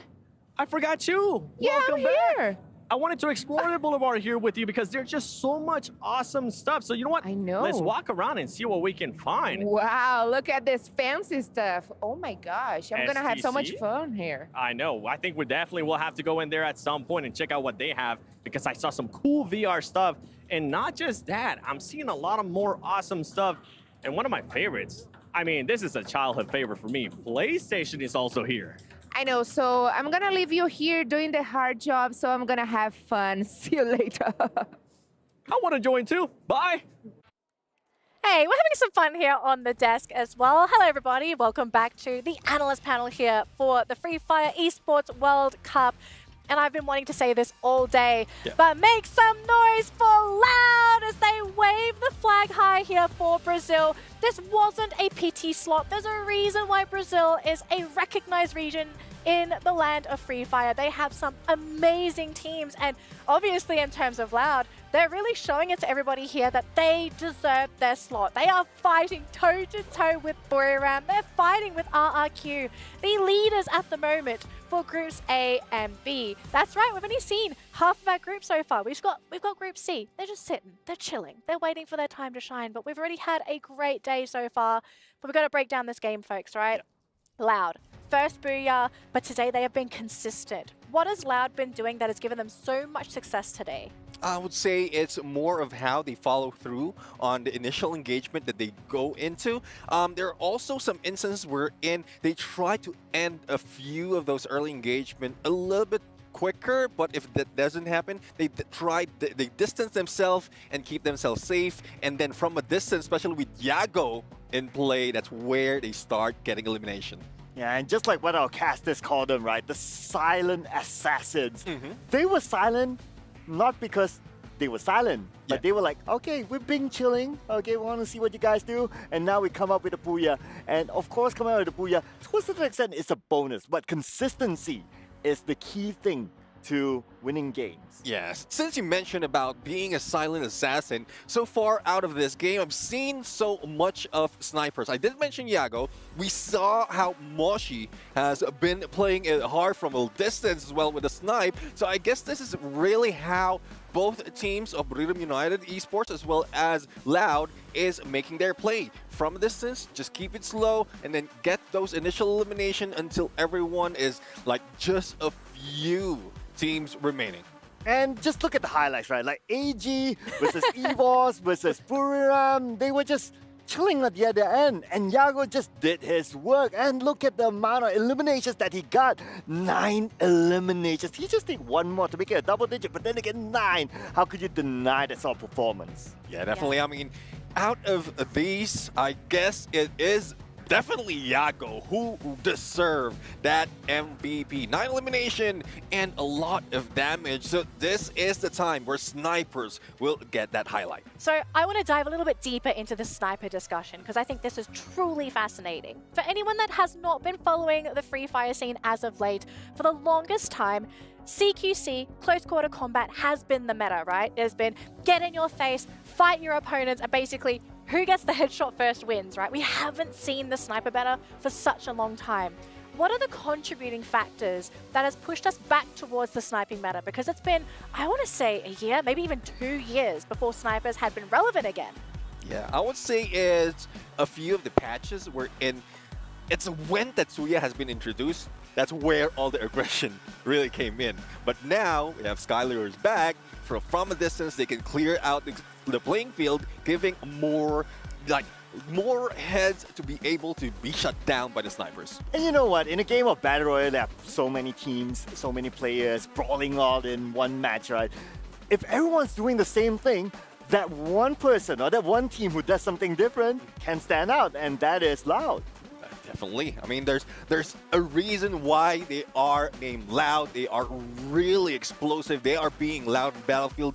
And looking at how it is in the Booyah board that we have earlier, I think the first 2 matches is just warm up for Buriram United as well as Loud. So I still couldn't weigh who will be getting the next Booyah in this game. Well, lucky for us because we actually have an interview with Loud. So let's see what Loud have to say after securing their first Booyah here at the Esports World Cup. Welcome back, guys. I'm the 7 Worlds Gaming alongside Carol Bombshell and none other than Loud Kawan Sishi, because they've been absolutely destroying it. This team is currently averaging about 13 eliminations per match, which is crazy. How are you guys feeling after these matches? Tá perguntando como é que vocês estão se sentindo depois desse primeiro Booyah. Eu acho que, tipo assim, o Booyah já tava maduro pra sair, né, galera? Que a gente ficou, acho que top 4, top 3 e top 2, se eu não me engano. Então a gente tava faltando só terminar a partida bem. Eu acho que o Booyah saiu, muito mérito do que nós tá fazendo no dia de hoje. Estamos jogando certinho, estamos jogando todo mundo bem. E é isso, tá ligado? Fico muito feliz pelo Booyah, um Booyah no Mundial, pô, sabe? Todo mundo sabe que não é fácil. E é isso, mano. Vamos pra mais. The Booyah was just around the corner because they got like a top 3, top 4, and they were actually expecting to get a Booyah today, and they came very prepared. They were very confident, and everyone knows what Loud does during the champions, global champions. Hey, well, I've been enjoying it so far. Is there anything you want to say to any of the teams currently challenging you? Maybe send a message. Tá perguntando se você quer mandar alguma mensagem para algum time que provavelmente está desafiando vocês aqui no dia de hoje. Eu acho que hoje tá suave ainda, tá ligado? Hoje tá de boa, por conta que é primeiro dia classificatória, mas vamos ver quem vai classificar pra final, tá ligado? Vamos ver os times classificados e aí a gente vê, tá ligado? Okay, so far so good. He doesn't want it to, you know, he wants to be okay so far because it's just the first day, but everyone is doing a very good job here. Okay, well, Do Brasil is currently performing really, really well. Is there any, thank you so much for your time, by the way. Is there anything you want to tell the fans currently watching you? Ele tá perguntando se tem alguma coisa que você gostaria de falar para os fãs e também falar o seu arroba. Muito obrigado a torcida da Loja, deve estar torcendo agora, tá ligado? Todo mundo da Loja tá fazendo com stream aí do Mundial maravilhoso. É isso, vamos por mais, continua torcendo por nós. E meu arroba @Lounge_Kawan, no Insta, no Twitter, em tudo. Tamo junto, é nóis. He just wanted to give a big shout out to all the Loud fans around the world and all the co-streams. They're doing co-streams for Esports World Cup, and he's just like, make the L. Oh, yeah. There you go. That's it from Loud, from one of the best consistent teams right now in Day 1 Free Fire Esports World Cup 2024. Back to you guys. L for Loud, not for losers, but for Loud. I mean, they are earning a lot of hearts just competing today. The way that they're playing, it's so fascinating to see how this team is so confident. I mean, even during the interview, he looked so chill. He was relaxed. It was no big deal. I've seen players, I've seen teams get very tense after their games, even after they win. But Loud, it's like just another day in the office. And that's one thing, like if you're a team who, like a pro team, you have that confidence in and out of the game. And that you have to, right? At this stage of the competition, you have to be. Exactly. It's one thing that they can carry over because despite, you did mention something about being, I would say, consistent in terms of your mindset. So I guess that's one way to do it. If you're chill in game, you're chill off game, then you can have a clear mind. Yeah, my takeaway from that interview is that he didn't really want to trash talk any other team. Like he's taking it chill, he's respecting because he knows it's still early in this tournament. And of course he wants to focus a little bit more onto himself and his team rather than just thinking about someone else. Yeah, I think that's a great mindset to have, right? Making sure that you are playing at your absolute best, not getting too lost in the sauce. We have seen this before, teams playing amazingly on day number 1. And then day number 2, we've seen some crash landings, you know, a bit of turbulence for some of these teams, but sometimes they recover, sometimes they don't. But game number 5, folks. We are past the halfway mark. We are getting towards the end of day number 1 here. And effectively for A and B, this will be the last 2 games these groups have with each other. And then they're basically done for these set of games. What are we kind of expecting here? Because Next Terra is our next map, right? We just finished Alpine. Next Terra is next. Do you think we're going to be seeing some really high-paced, high-octane matches? Or I think it's going to slow down here? Because I think some teams, they're kind of worried with where they are. Yeah, definitely. I mean, they need to be worried because it's already 1 day off, especially for those coming from Group A. So they will be sitting it out after this day and then just watching the game and trying to figure out if they have a chance. But looking at the board right now, looking at how they place themselves, all the three teams that we have in the Booyah board has around 30% of top 3 already. So won't be surprised if they can still take that match number 5, but I want to look at the ones at the bottom of the leaderboard like Onyx Olympus, who's slowly moving up. Yeah, Onyx Olympus, probably one of those sleeping giants. There's still games for them to play, so yeah, you might be a little bit worried, but then again, you have to remember that there are still games for them to play. But I also want to point out the fact that there was a lot of expectation coming in for the Thai teams, especially coming into this tournament. But so far, when it comes to the Booyahs collected, only one Thai team, which is Buriram United, collected it. Yeah, I think it was quite a shock for everybody. I mean, to be fair, no one really saw RRQ coming. They sort of came out of nowhere, snapped up the first 2 Booyahs. Next to Buriram, Loud. I guess another thing we have to consider is there anyone that is in the running to get the next Booyah? Because we have seen the same teams consistently within top 3, top 4. Was it all games? All gamers? They are so close. They just haven't gotten their Booyah yet. Yeah, definitely. I mean, another key to, like, if we look at patterns, another key is the snipers. They have Do on their side. So if Do can play it like so much better compared to the previous matches that we've seen, then they might be able to get to that Booyah. It's very, very close there. Peeps, I'm a man of culture. Yeah. And my culture is that we love tactics, we love strategy. And this team, PE Esports, they've shown yes. good tactics, how they rotate around the map, they avoid unnecessary fights. They're about to get a Booyah at some point. About to, or maybe is this the game, do you think? Bring it on, let's go, PE Esports! PE Esports, is it going to be this one? Is it going to be the random map? We will have to find out in just a second. But game number 5, we are ready to fly right in. So AJ, Husky, take it away for match number 5.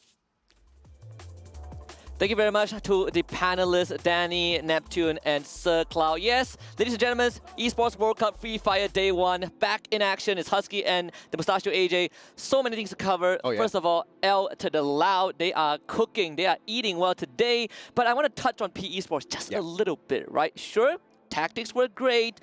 They avoid unnecessary fights, but it hasn't been working out. I mean, it's okay.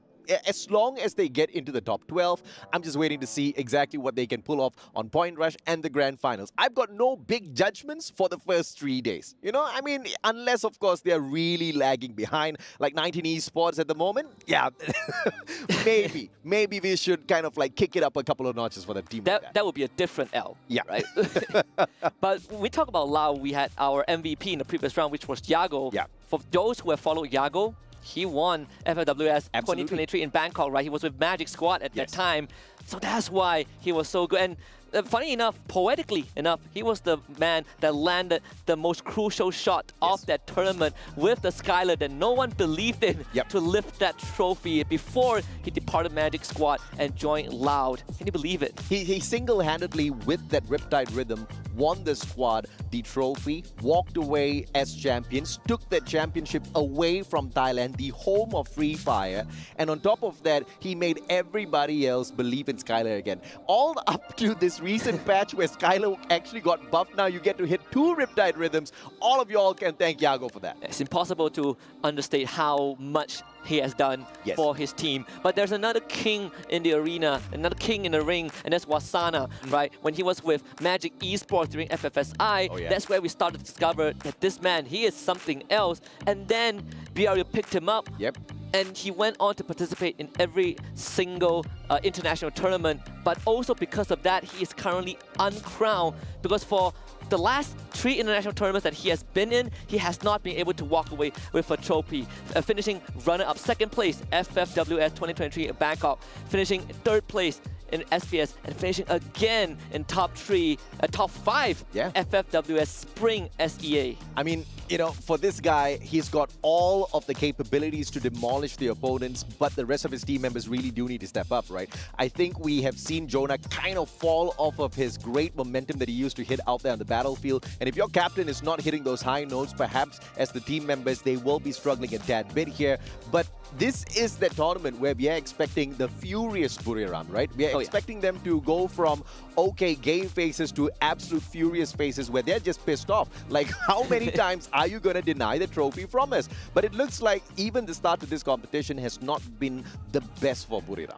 But I feel like this is your favorite part about the team, where they always start slow. You know, you say that they will be hiding some strats, and then at the tail end of the tournament, they step up and then they kind of walk away with the trophy. Though that has not been the reality for the past year and a half.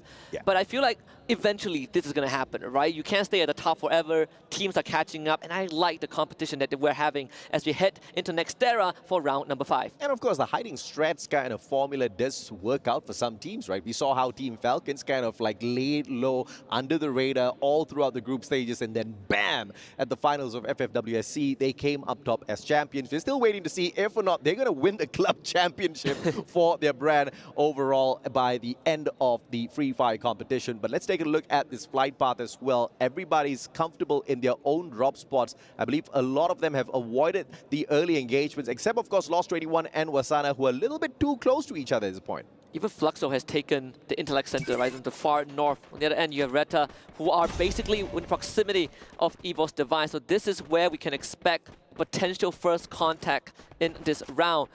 And as for Reta, they're starting to cover as much ground as possible. CarXX with the first elimination and first blood for them.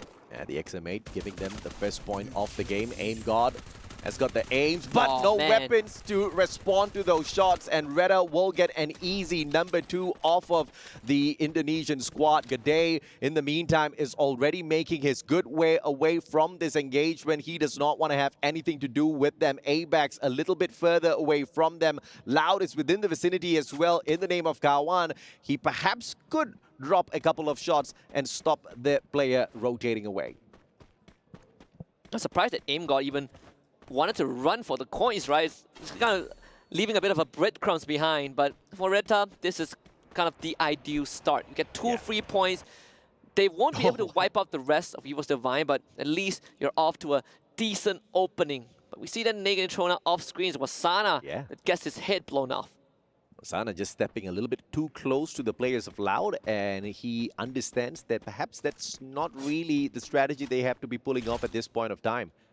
Slowly, he makes his way right back in through a revival, and Loud, all thanks to Buriram, have got 1 point to start things off with. Absolutely. And even for Loud, when we saw them on the international stage, we had talked about people such as Lost 21 and Kawan, right? Very solid players that just need a bit of polishing. On the other end, Fluxo is the team that has been suffering so far today.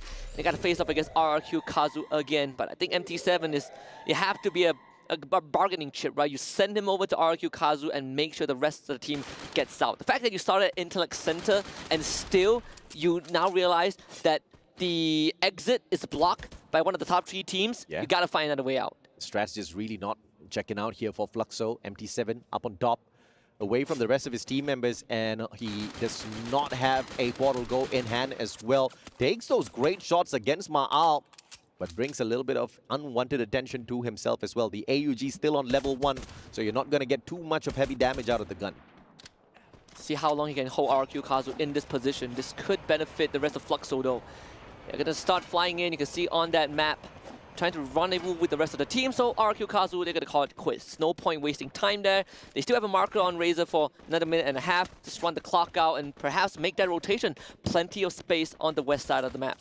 Everybody's got a full squad. And as I say that, Anas might just be the one to exit right now. Zairu stepping on in. Brave man, but Hasu punishes him for that. The shotgun in play once again. Zairu out of the equation. Gary is there.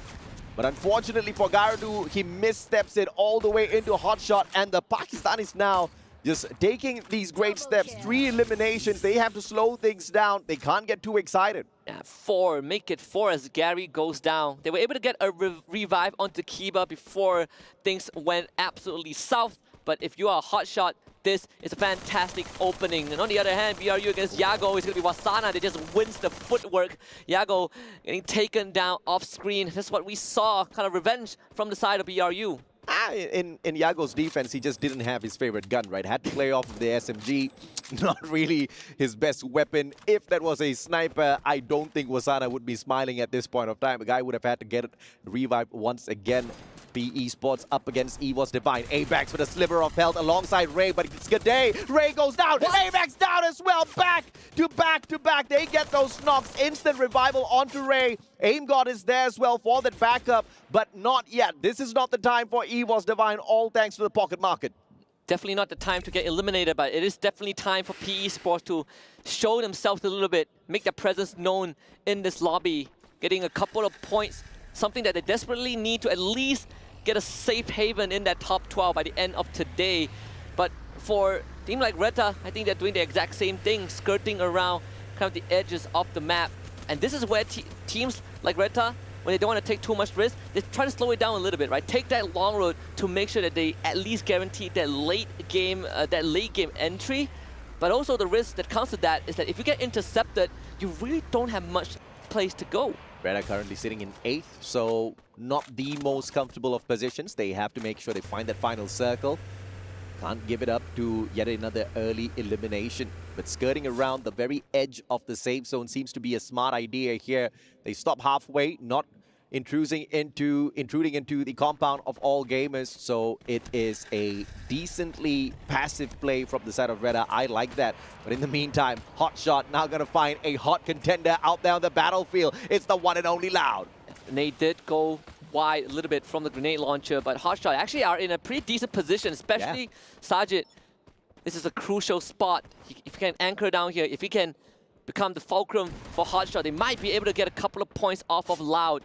I think Loud kind of smells that blood in the water, at least danger in the air. They're going to start scattering, start the retreat. Kawan getting tagged first by Action, and Sajid soon to join in. Hotshot continuing the pursuit. Oh, Kawan in a terrible position now with the mini Uzi in hand. Can't really do much from a distance like this. I want to see what's his second gun action. On the other hand, takes advantage with the Woodpecker, spots a little bit of his body peeking out, and he takes the guy out of the equation, but nothing lost for Loud there. They had the resources to bring the guy right back into play, but the question is, can they survive the onslaught that Hotshot is trying to bring upon them right now? Here comes the rush. The gears are turning for Hotshot. The engine's revved up. Hotshot taking the fight. Sajid coming in, and that's the trade already. Loud can't find much more than just that. Kawan would just have to watch his teammates bite the bullet as we find a quadra for Action. Hotshot coming online. Amazing aggression coming through from Hotshot, the team that missed the grand finals by just 6 points in the Free Fire World Series last year. They want to make it happen for themselves this time. All they need to do is aim for the top 12. If they can keep this up, top 12 is surely in their pockets. They have been a constant pride for the Pakistanis. Oh yeah. Free Fire scene, right? Year after year, they missed out. I think we talked about this behind the scenes where, sure, they missed out last year, but that was the closest they've ever come to. Yes. And perhaps this is going to be it. Loud eliminated as Lopex XL takes out Kawan off screen. So the team that just got Booyah faces an early exit. But on the other hand, 19 Esports, that Riptide Rhythm destroying the glue wall means that no more defenses left for them. 2 down. It seems like for AG, they want to put the pedal to the metal. Fantastic use of the Skylar right there. Jota right back in the game. A timely revival to keep 19 Esports still in this match. It's a clutch at the end. Bit of a good move, I think, for 19 Esports. Sure, they're still in the game. Yeah. But you look at the state of the circle, there really isn't much left, right? 7 minutes until we hit the end game stage. In fact, lesser than 7 minutes. And even when we look at the map, Jota 10, the only survivor, he's going to head to Zipway, find that vending machine. So this is a very, very slow mid to late game for 19 Esports. I mean, they're currently placed 12th in the overall grand scheme of things. The last thing you want is to get taken out early once again. So timely revival, yes, but what do you do with the revive? And how much of coins can you pick up for those revivals to bring the rest of the teams in? As I talk about him, Joda does bring Elite right back into the squad. Now you've got 2 players out there looking for those coins, scraping away at the battlefield, all thanks to the coin machines. The possibility is high for a full team revival, but survivability with the low number of loot on them perhaps could keep them in the 12th spot by the end of this game. Even for AG Global, they have 8 eliminations so far. I feel like we kind of sideline them a little bit, right? Because they have good early to mid game, but the late game, they don't really make it that far. Maybe this is one of the few times AG gets a bit more, shows a bit more of that presence. Fluxo, on the other hand, also having a decent round so far. You know, they ran to RQ Kazu in that early game after coming out Intellect Center, but at least they have a full squad and they have just transitioned smoothly into the mid game. And they even find LBT. Well, courtesy of Abe High, look who's going to pick it up. MT7 steals it. That's why you need Falco. But unfortunately, the pet's just not as buffed enough to waste on your slots there. Everybody else is going to be dragging in that R1, that Dreki, the Beastin. So Mr. Falco will need to wait for a little bit of a update, maybe a little bit of a buff in the next few patches. MT7 though, he smells a victim right outside the circle. Question is, can he get to him?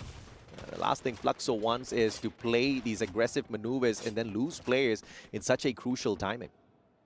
Yeah, and they heeded your words. They're going to stop by Museum for now. I think you can also use that 19 Esports straggler as a bait if they continue to chase, but yeah, as things stand, we are going to have a bit of a stalemate between the teams until the next circle.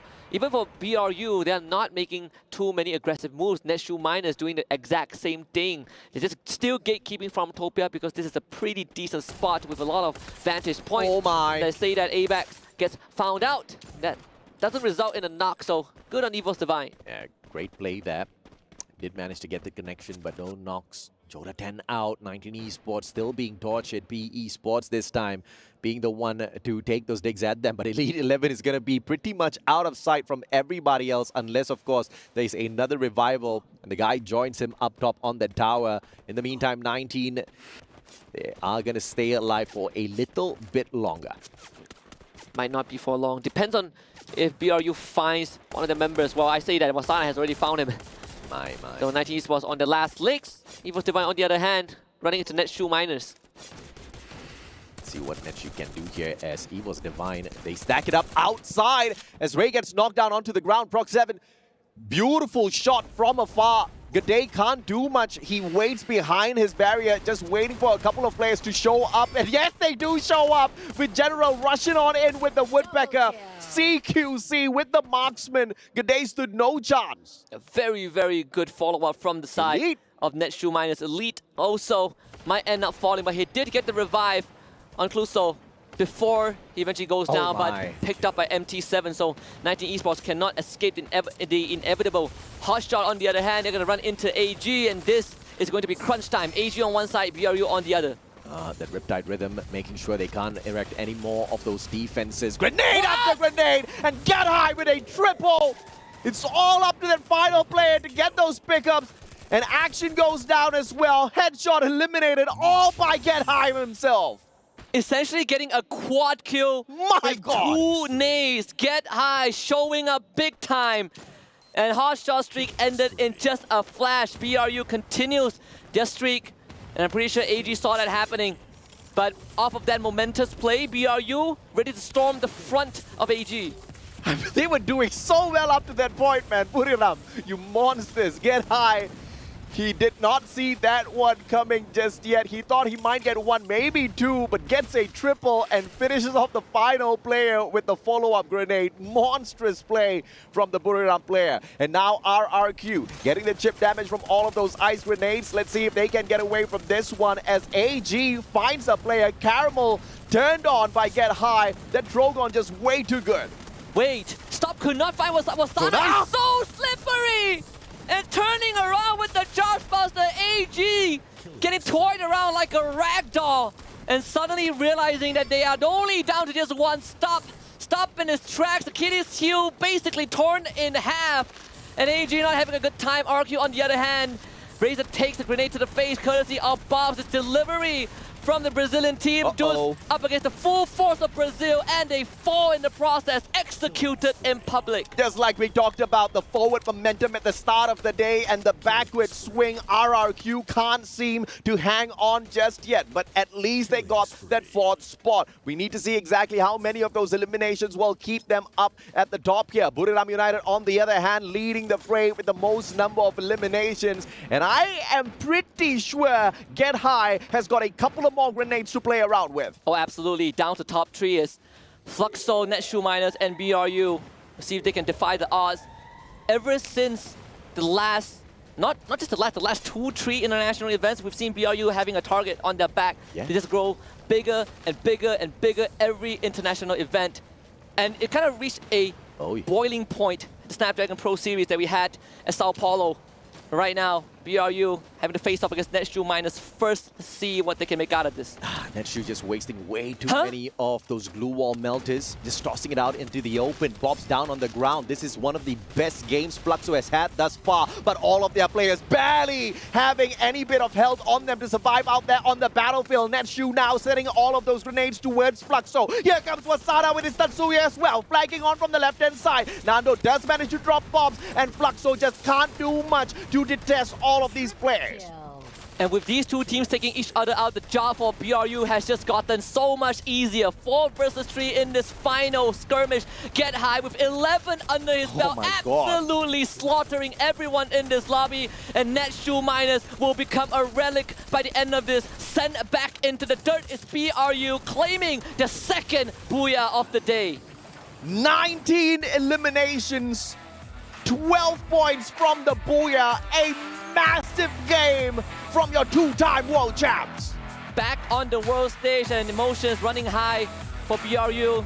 A rare sight because normally they're stoic even after a win, right? We saw it in FFWS Spring. They get 5 Booyahs in a single day and they still don't feel happy about it. But Wasana felt like a weight has been lifted off his shoulders.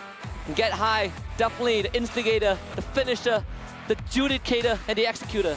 I mean, this is the kind of games we want to see out of Buriram United Esports, but at the very same time, I'm very happy that they did not start off this whole day with a explosive momentum, right? Because we saw that in the group stages of the Free Fire World Series Spring, and that's not what we want, because when push came to shove, when it came down to the final grand finals day, this team just could not get the job done. A little bit more of a calculated move into that final circle like what we saw in this game. That's exactly that classic Buriram that the whole of the Thai region needs if they want to walk away with the EWC trophy.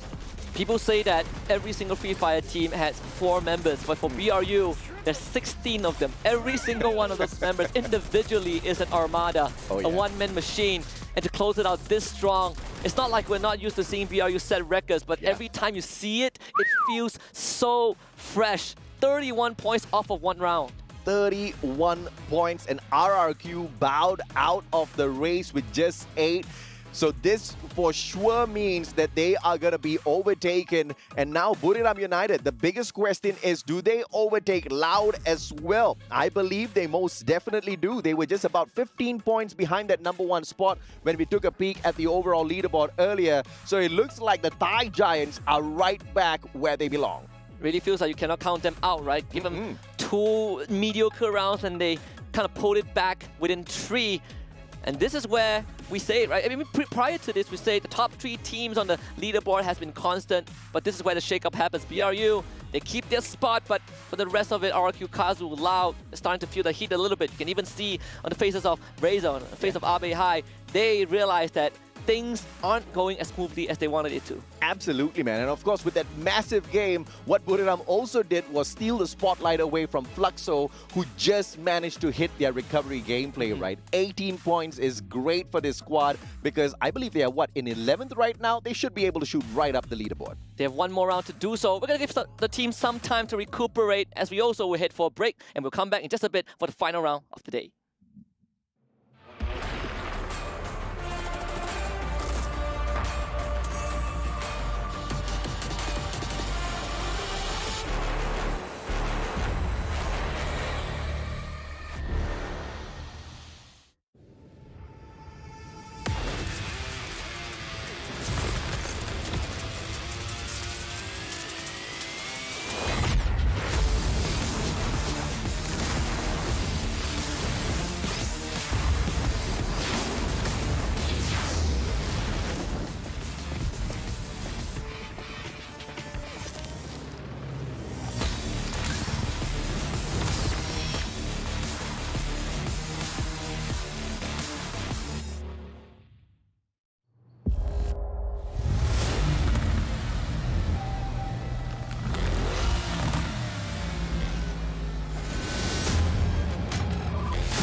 You ever wondered how a Hollywood movie is shot? On a Sony. You review it on a Sony. And how do you make that sound epic? You record it on a Sony. Lunch break on a Sony. So why wouldn't you watch it on a Bravia by Sony?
The two-time world champions, they couldn't help themselves, right? They've got the pride, they have the glory. They're not going to let anybody take those games away. So locking in their second booyah of the day is none other than Buriram United. Who's surprised? No. Nobody. Definitely not me. And BRU had this moment, right, where they were kind of like hiding in the weeds, kind of playing a little bit safe, so to speak. But then all of a sudden, they walk into this team that was just had 11 kills of Hot Shots Esports, the team from Pakistan. Action was starting to pop off. He was starting to get a little bit crazy. And then Get High had this amazing grenade, knocked out 3, then took out the team, and he took out everybody, right? He took away the hopes of that entire team, all because of that one single grenade. Yeah, and he's holding the numbers now, right? 11 eliminations just by himself. That's the number to beat at this moment. But speaking about beating, we started the show with our predictions, right? And we had a little bit of banter between Buriram and Falcons. Well, just say Falcons hasn't played yet. Okay, they haven't played yet, but are they able to play to the same level of BRU to this point, right? The booyahs, the amount of kills that they've gotten, everything has gone their way thus far. It's been very good for them. Dude, this is where the advantage of Group C, right? They get to see what's happening at Group A and Group B, and they can strategize, they can prepare themselves for tomorrow. So, hey, one up for them. Okay, it's one thing to watch a team and to see this, and we're watching the highlights here. This is the part where Hot Shots is kind of popping off, and we'll get to the BRU highlights because it's going to be them all the time. And I think at that point, Group C, it's going to be more of like, oh, wow, this team is even scarier than we expected. Going into tomorrow, I think that they're going to even fear them even more. Yeah, but speaking about fear, another team that probably I want to put attention to, which is Fluxo.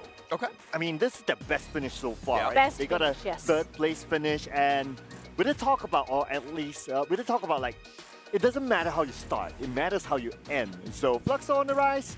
Keep an eye on these guys. Okay, you sound a little bit like my dad when you say that with this whole starting and ending strong and all that stuff. Okay, great advice. And you're right. I do agree with you. Fluxo did actually do, they did much, much better. They really needed this game. They need to finish strong. They have one more game that's coming. And, you know, it's one of those moments where, you know, Fluxo, it's do or die at this point. It's do or die, and I actually think it might come down to maps, right? Because we are down to our final map today. Excellent. And it's a random map. The teams don't know what map this is. We don't know what map this is. We don't even know who this last round is going to favor. So I think if you're Fluxo at this point, are you praying that it's Nexterra? Because that is their best performing map so far. Yeah, we'll continue on with it. I mean, it's one of those things where, hey, if it's done right, maybe we try the same strat, we do it again. Because again, Fluxo got a lot of points. They're going to need more of that. Yeah, and I totally agree with that. I mean, if you're starting to get the momentum with that same map, you want to get the chance to repeat that map again, and hopefully it goes your way. Hopefully it goes your way. Maybe I kind of could spin it at a different tangent as well, right? What if whatever map it is, it's a redo for Fluxo? I know there's a lot of emphasis for this team, but I know there are a lot of people that are, you know, kind of looking at this team. we don't know, right? It's going to come down to this last map. What is it going to be? We'll have to find out. We're going to find out right now here as we're jumping into game number 6 right now. What map is it? We're going to find out in just a second here. AJ Husky, take it away. Welcome back to the Esports World Cup for Free Fire. Where are we? And we are back in Is this Alpine? I believe this is where Loud won. This is exactly where Loud won. I mean, bro, I think they're going to be smiling year to year because they exited the fight just a tad bit too early in Nextera, and we are right back in the match where they picked up that booyah, and they seem to have a super hot drop here up against PE Sports, the team that is the ninja of the competition right now, constantly avoiding all of those engagements, but I don't think they can run away from the Brazilians because these guys are on for the hunt for the points. I mean, if we follow the patterns, there's a chance that Lao gets a second booyah, and we end the day with 3 teams getting 2 booyahs each. Ooh, and they happen to be the teams that were top 3 at 1 point. So pretty poetic. Wasana getting the first blood off screen. And Lao, on the other hand, taking it slow. I feel like we've seen this before, right? Lao and PE Sports when we were on Alpine in round number 4. This is the exact same setup. But RRQ, they came in and they interfered quite a bit at this spot. So let's see if that's going to repeat again as well. Buriram already picking off 1 point from the players of EVOS Divine. Wasana, not the best gun to hold on to. The Scar in his hand. Hasn't been upgraded just yet. The guy needs to find a spot. The Tatsuya best does help Gade out. But Wasana's not going to be phased at all with the tag from that Homer because he's running that Joseph. Silver Spoon, baby, you don't slow me down. Absolutely, and Wasana feels like he's in the Matrix right now. He is Keanu Reeves on steroids. Absolutely. He's a one-man army. Look at this guy. He is running straight at Gade. Even the Riptide Raider support from his teammates to knock down that glue wall that Gade put up earlier on. And Wasana, he's not backing off. Now taking on Ray. He's getting shot from multiple angles. And yet, this guy is refusing to take a step back. This is the one and only Wasana. He battles in style, baby. Out in the open. He's taking those shots. He does not care. He already has those 2 eliminations. Gade is there for the finisher. Wasana, he could not make it the 3rd, but now Jonah on the right-hand flank already can force Gade out of position with his shots, but Jonah chooses to remain silent. Perhaps they've pushed a little bit too much and they want to slow their pace down a tad bit. Even RQ Kazu showing up at this exact same spot. PE Sports, 3 members on top of the building. That's where kind of all the satellite dishes are. Taking the portal down back to the ground floor, maybe getting a better chance to fight against Loud, who have common position on top of this. See if you can get those info though, because indoors there's not really much angles for Common to work on. At this point, it's a little bit too predictable with the rotation that RRQ is making here at this Alpine map. So they have to watch out for that, because you perform that a little bit too much, then it's one play where all of the other teams are definitely going to get a read on and try to play a counter maneuver. Lost 21 does find LBT. PE Sports with 1 player down already. Drax, you better run, bro! And the fantastic maneuver with the Chrono to block those shots, and he gets away in the nick of time. Lost 21 is there for that flank and the support, but no one finds those shots. Kawan just a tad bit too far away with the SMG in hand. And the treatment sniper can't do much from a distance like that. Not the best angle to work with for sure. I gotta say, Tatsuya plus the time turner from Chrono is it's a super defensive combo, right? But he gets the job done. Gets you out of trouble when needed. Nero actually finds himself at the very top. So Kawan, he's gonna, sprain his ankles a little bit just to find some safe ground, even throwing out utilities to chip Nero's health bar. I think Drax has the info as well. So this standoff is still going on between these 2 squads. Ice Grenade does not take Nero out of the equation just yet.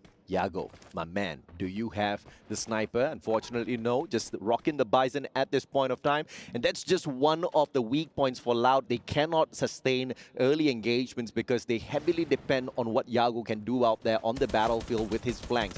At this point of time, Hotshot, on the other hand, getting tortured a tad bit as Reda continues the onslaught. 2 players down on the ground. Action taken out. Chris picked right back up. Reda's back in action. It's just a very unfortunate start for Hotshot. They did get the revive, but losing action again to AG. So it's going to be one of those rounds for Hotshot Esports. They've been in this position so many times across so many years, but, you still got to try and find a way to recover. And we've seen what Hotshot can do prior to that get high moment. So hopefully they can recover from that. But for Lau and PE Sports, none of them want to budge. A little twist of fate here for the team of Loud. Earlier, we saw them rotating out of Railroad when RRQ interfered. But this time, they did manage to put an end to Ma'al and his early rotation. And they choose to stick it here. Two players do back away, though. And this might just be a sacrifice onto Kawan as Lost 21 and Yago abandoned their teammate. Wang An just managed to spot out Drax as well. But Treatment Sniper's just not going to do much damage up against that vehicle. And Loud, just like what they did in the previous Alpine game, they rotate away. They do not want to face off against PE Sports, especially when Yago does not have either the M82B or the AWM in hand yet. Yeah, even have double off run as well. And the objective is very clear. We want to head to Garrison, but that's where BRU is also heading as well. So we might get a glimpse of that potential final fight. And I'm going to quickly circle back to the point, right? You brought out that Loud, not really that proficient. They prefer to not play the CQC, but that's also because I feel like Lost 21 has been lost in the sauce, right? He hasn't been showing that CQC prowess. Oh my. I hope to see him back, but it seems like our worst nightmare has just come true. Even worse for Lau losing tracks just like that. You call that one out miles away, man. Buriram rotating into Garrison as well, finding Drax, but Lost 21 with an instant revive, all thanks to the vending machine right beside him. Now Wasana spotting that out, goes in for the chase, and Lost 21 in a 1v1. Parafal in hand. Wasana, what you got to play, bro? Has got a level 2 M1014, a double bump straight to the head, and Jonah with the backup, they bring the guy down onto his knees. Yeah, too brutal to even look at, right? I mean, BRU just doing BRU stuff. Evo's Divine, on the other hand, got to deal with 19 Esports, who are all gathered together. Contrary to what Evo's Divine is doing right now, they care about covering more of the compound. So 19 Esports, they're going to work together to maybe find a point that they can snap on the side of Evo's Divine. And so far, they haven't found any. Beautiful thing here is everybody gets a slice of this Esports World Cup pie. The prize pool is for everyone to share. But the biggest of goals as of this group stage is to find that top 12 ranking, get into Point Rush, get into the Grand Finals day, and perform like you have never performed in your lives. Just like what PE Sports did at the Sea Spring. AG backing away, RRQ, big fight for the Thai players. Absolutely, and for AG, they're starting to wall off the entrances. Due needing to back off for now. His teammates not in the best position to support him, but they got to find a way. They got to make a decision right now. Do we help Do, or do we let him go and we go deeper into the circle? Because they're not in the best spot, right? Vantage is not included in the safe zone, and it's quite a distance to travel, to cover. For AG, it feels like the only way to get out of this is to win the fight, and it's Dew trying to just juke around. 10 health, healing up, inhaler in hand, and a couple of glue walls to buy some time. Dew still with the mental of a survivalist, refusing to go down, running into Abe High, and Abe High also ducks behind cover. Dew goes to 180 and Stop shows up just in the nick of time. Recovery arriving for AG. Oh yeah, absolutely, man. Backup is in play, and RRQ, the backward swing of the pendulum, and they just could not hold on to their position. Unfortunate as they had a explosive start at the day. Back-to-back booyah, but just nothing much to keep that spot for themselves. RRQ, they're throwing jabs, they're going for kicks, and AG hit them with the backhand, and suddenly it's lights out. Oh yeah. It just adds on to the stress, right? RRQ Kazu already were a bit rattled after round number 5, and to go out first in the last round of the day after a strong start, gotta go for that reset for their next 6 rounds in the coming days. But for Fluxo, they're going to be happy that they are still in the game, but you can see that they've slowed down by a lot. By the way, a quick cookie for you guys to bite on. Earlier, Lau was leading the eliminations, the overall leaderboard, but just with that phenomenal play that Buriram had, they had overtaken Lau. 1 elimination ahead of them at the very top of the leaderboard. The first team to break that 100-point mark, your one and only 2-time world champs. I was talking to Yunsu, well, not Yunsu and Holler, you know, our colleagues on the set. Yeah. And I was like, you know what? Actually, Free Fire is so competitive right now. Of course, yeah. If we don't count the Thai teams. and the Brazilians, right? I did not see that one coming. Okay. To be fair to everyone else. But, jokes aside, I think right now it's still very competitive despite the Thai teams being at the top. And these teams, are getting closer and closer. It's a gradual process, right? It was a breath of fresh air, man. It was. I mean, the Free Fire World Series 2023, to see a Brazilian team take the trophy away from the Thai squads, everybody lost their minds. And to see Loud performing in this fashion here in this competition at EWC is great. We still have a lot of hope for the region, but I want to see the other Brazilian teams step it up as well, right? We kind of see the Netshoe Miners, and speaking of them, we see them on the screen right now, maneuvering around Rimmouth. We see them on the screen, but we just don't see big plays from them. I hope they can get into that final circle, pull away a Booyah, make the region really happy by the end of the day. Even the recent SPS tournament, Netshoe Miners, they did show some presence, right? They're not at the top of the food chain for sure, but you get a taste of what they can bring. Lopez! The shot not connecting. Hasu did go down to Lopez somehow, avoiding it only for a while. I think getting taken down in the end by MT7. Fluxo joining the occasion from afar. And just add on, this year, so important for the Brazilian teams. We're going back to Rio by the end of the year, right? They brought the trophy back, so they got to make it worth. Onyx Olympus, on the other hand, got to face off against 19 Esports. Home ground advantage for the Brazilians at Rio. Very slim chance the Thai teams get to wreck them on their own home soil, but we'll see exactly what happens when we get there. Jota 10 behind the tree. The circle's just not showing him any mercy whatsoever. Gardu will bear support from that right-hand side. They take the guy out a little bit too easy of the play. Stop now, backing away. Fluxo taking those shots, but they have to focus on Netshoe Miners as well. Cypher down on the ground, outside the circle. Stop is there to help him up, but will the circle get the rest of the job done? No procs! Oh! He does get it with the Woodpecker! What a shot, and that means that those two members on the side of AG might just end up going down unless they have that adrenaline rush to help them get back up on their feet. It seems like Cypher has it, so Stop will be brought back up, but still, Caramel goes down in the process thanks to Ray. And this is a bit of a disaster for AG, right? They have to go for that hard reset thanks to Netshoe Miners. Fluxo now gatekeeping the players on the side of Netshoe Miners. As AG moves in towards Rai, that's going to be a little bit of a distraction to play up against Fluxo. And so that they don't take those pot shots against Netshoe Miners as they try to find a way back into the circle. Oh no. Buriram United on the other hand, circling around. Onyx Olympus, two-man strong. They're not going to be able to handle this. Moshi circles around. Wasana shows up in the nick of time, dropping Gary.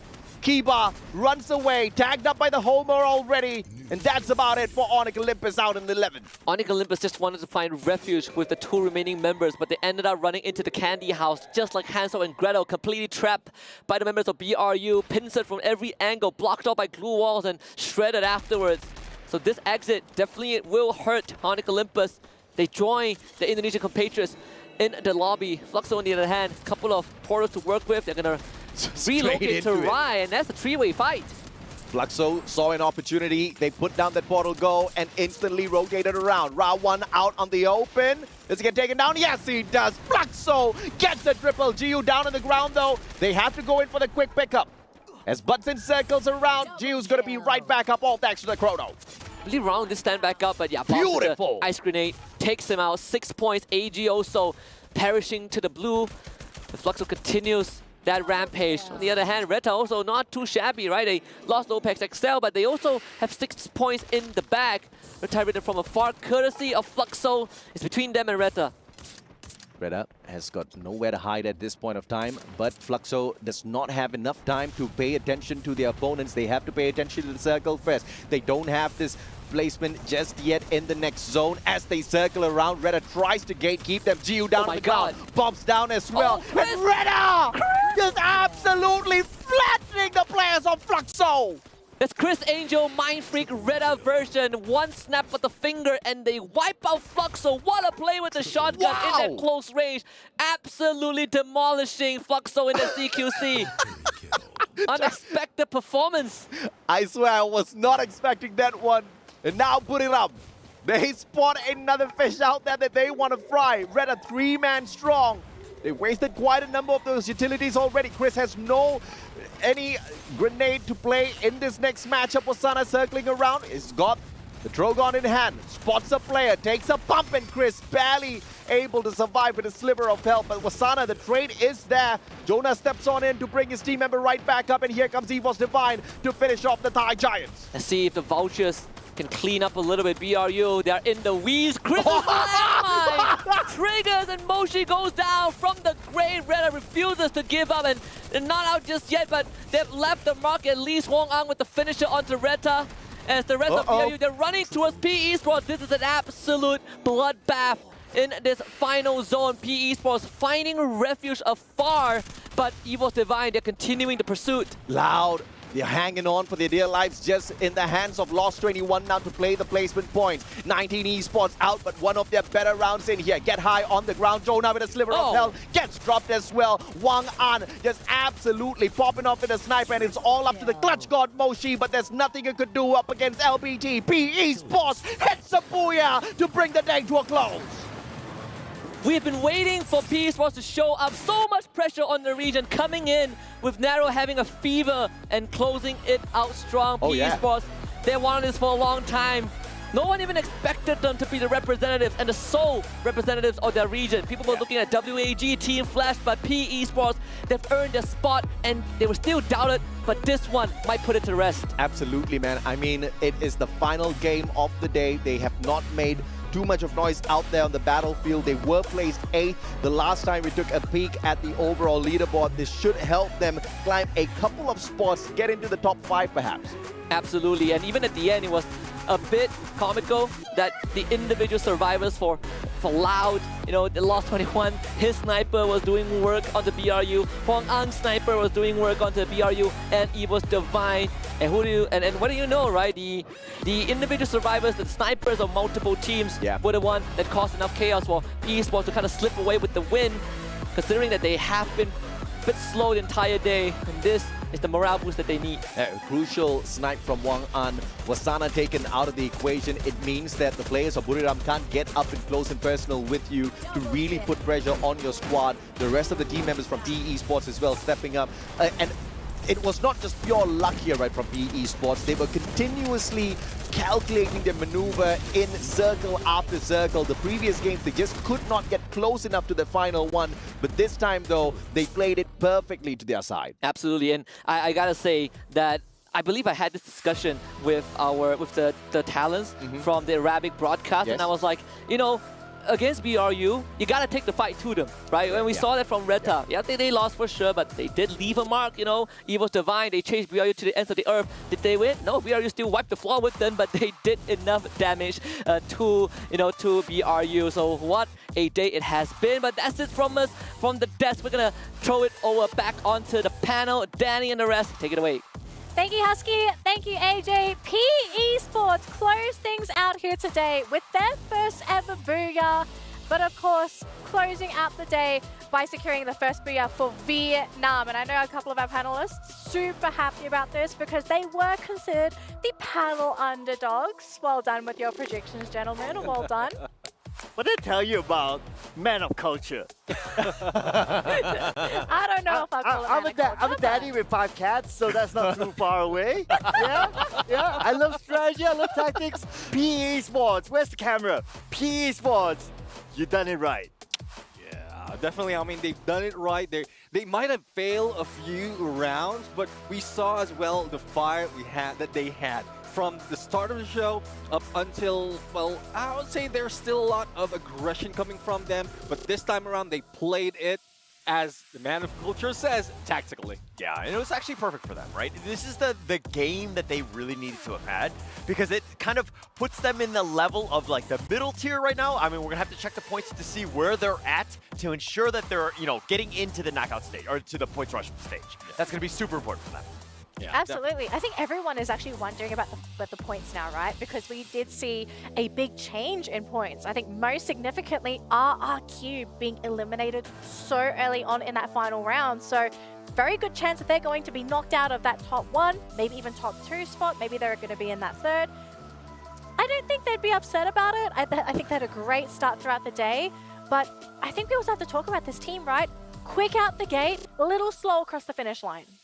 Yeah, I mean, I would say they already had a great start in this battle. They already had 2 booyahs back-to-back from the beginning. And for some instances, we can say that they can sit it out all throughout because there's only 2 games that they can play. They can take a rest and then watch the other matches based on how they perform for day number 1, and then they can play around with that. But how can you do it, especially with it only took 2 maps before Buriram United as well as Loud took over the reins. Oh man, Buriram United. I mean, just look at the gameplay. They know exactly when to come in as a third party. They didn't allow their opponents from Reda especially to even lick their wounds. By the time Reda was done with their fight, they came in and Reda was gone. Yeah, and Reddit has kind of been like that. They've been really third-partying. They are getting into the fights. They're getting a decent number of kills throughout the day. But the problem is that they have not been able to do well in the placement points. And I think it's going to come back to that, in terms of how they, proceed in day 2 or 3 with that strategy in mind. Yeah. I would say, since you did mention a third party, I saw a little bit of, light in the gameplay of Fluxo. They were just so passive. And the moment that they had an opportunity, instantaneously took down 2 teams in that battle. Yeah, dude, speaking about passive, RRQ have been playing pretty passive. Like even in the previous round, they only got 2 eliminations. This time around, they tried to play a little bit more aggressive, but we're going to check out the numbers while we look through their possibilities, maybe, of moving on to the next stage. Yeah, so P Esports, I think most notably, picking up 20 points for this round, the most points that they've picked up thus far today. This will push them up that leaderboard and hopefully out of the knockout zone. Just a quick reminder for our viewers, you'll want to try and make top 12. We are currently sitting with 18 teams. Bottom 6 are going to be cut out. So P Esports, I think they're looking pretty safe after this, but they need to pick those points up for their day 2 of competition because do you really think they're going to stay up here? I think the team has been kind of all over the place, but they're also not consistent enough for you to feel very confident. And actually, Yunsel was kind of talking about that earlier, about the PE Sports team just being like they have flashes of fire where they're just amazing, but they're really inconsistent. If we're looking at them right now, we have to find them. They're actually 7th place. I think that's a pretty good showing, especially for day 1. And that momentum hopefully will carry into the later stages of this knockout stage. Yeah, and actually they're not too far as well from the ones above them. So only 2 points against Evo's Divine, and also only 6 points against Netshu Miners. So there's a huge chance for them to move up, especially if they can carry and do their homework after this day, and then carry it over the next match that they will be playing. But one thing I want to point out is Buriram United. We saw that they might have lost their fight in the first 2 match, but looking at the numbers, they are 41, make that close to 42% in the top 3 percentage. Placements, I mean, we're doing the math, right, with the overall rankings. Elims, 68, close to Loud, but you compare the rest of the points, Loud versus Buriram, massive gap. 20-point placement point gap between these 2 teams. So, consistency, I mean, that's what Buriram is known for. How do you beat this team? Yeah, I mean, they're really, really consistent, not only in now they got 2 booyahs, but also they got the highest amount of eliminations as well. I mean, they got everything. And placements, they got everything. And also, man of culture. That's the worst part about it, actually. I'm sure they'd be happier with like the booyahs and everything, and then like, yeah, we're man of culture. Like, I don't really know if I want this. Approves their strategy. Well, actually, speaking of Buriram, right? I think we've seen these guys on camera all the time. They're always doing interviews. Do you actually think they're kind of happy with their position? I'm kind of looking at this and I'm thinking, well, Buriram's probably thinking like, we could actually do better than this. I think they might be disappointed. Okay, nobody wins any sort of money or prestige from, the knockout stage, okay? So going into this one, obviously, pride is super important. Don't get me wrong. It's great to have that momentum going in.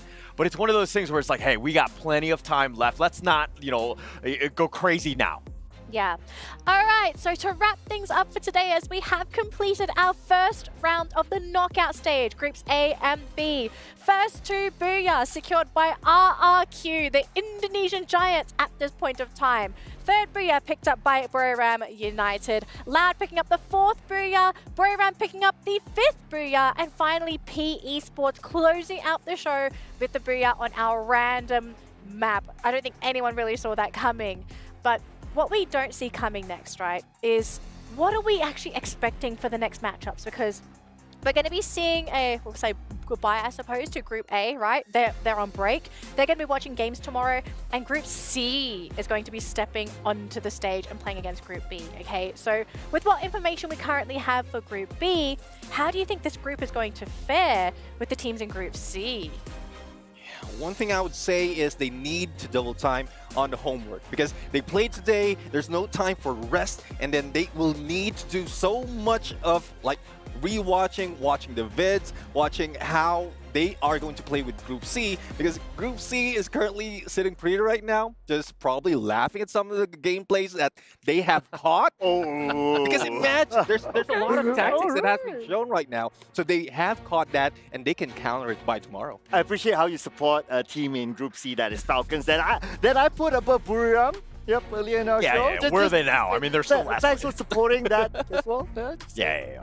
No, I mean, it's going to be interesting going into this one, right? I mean, Group C, I think that they're still going to be scared. I mean, BRU is like this still monster, and you're seeing evidence of just how good they are, and they can just take over games. So I think that going into this next one, Group C are still like, hey, we're going to try to pick off everybody else, but again, this BRU, we need to watch out for them. Yeah, definitely. I mean, that's a team that remain consistent. Even if they falter, they can still grab a lot of placement points rather, and also the elimination, they can carry it over in the upcoming matches. But again, that will depend. Similar to what we've seen today, there's a lot of surprises that might be shown tomorrow.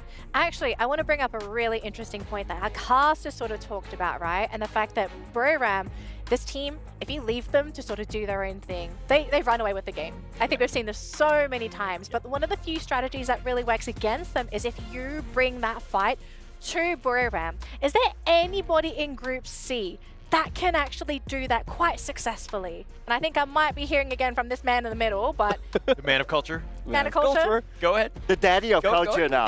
I'm not dealing with status. Escalated that. Daddy of culture will say that the power, the aura of the Falcons' nest. I'm going to start hearing this man call soon. They'll be here. Anyone else aside Falcons? I'm going to go Team Solid. You know, I think that you saw some of the teams try the aggressive play today. It wasn't very successful, but I think Team Solid are one of the best to do it, and I think that we'll see that going into tomorrow. Yeah, couldn't agree more, because there's a few adjustments that they have done in the gameplay, especially if you look at their history. And once they have they completed this group that they are in, we've seen the accolades grabbing the first, second in most of the matches that they played, the tournaments that they played, and even the qualifier matches that they jumped in before heading to the Esports World Cup. Yep. Well, before we close things out, bit of a shout out here to our Sony MVP of the day. It's none other than Moshi. Anyone disagree? No? No. Hands down. Moshi doing Moshi things. I mean, I don't think anyone is surprised at this point. That man has just put on a masterclass of a show, as always. I don't think anyone's ever really been disappointed whenever Moshi plays. You just watch the games, you're like, this guy's doing, yeah, sure, maybe they came last, doesn't matter. Looks great. Yeah, one thing is Moshi is different, like good starter in the match, and that is probably one reason why they're a great team. Moshi start the engagement, goes for the takedown. Here comes Wasana and the rest of the gang just goes in for the push.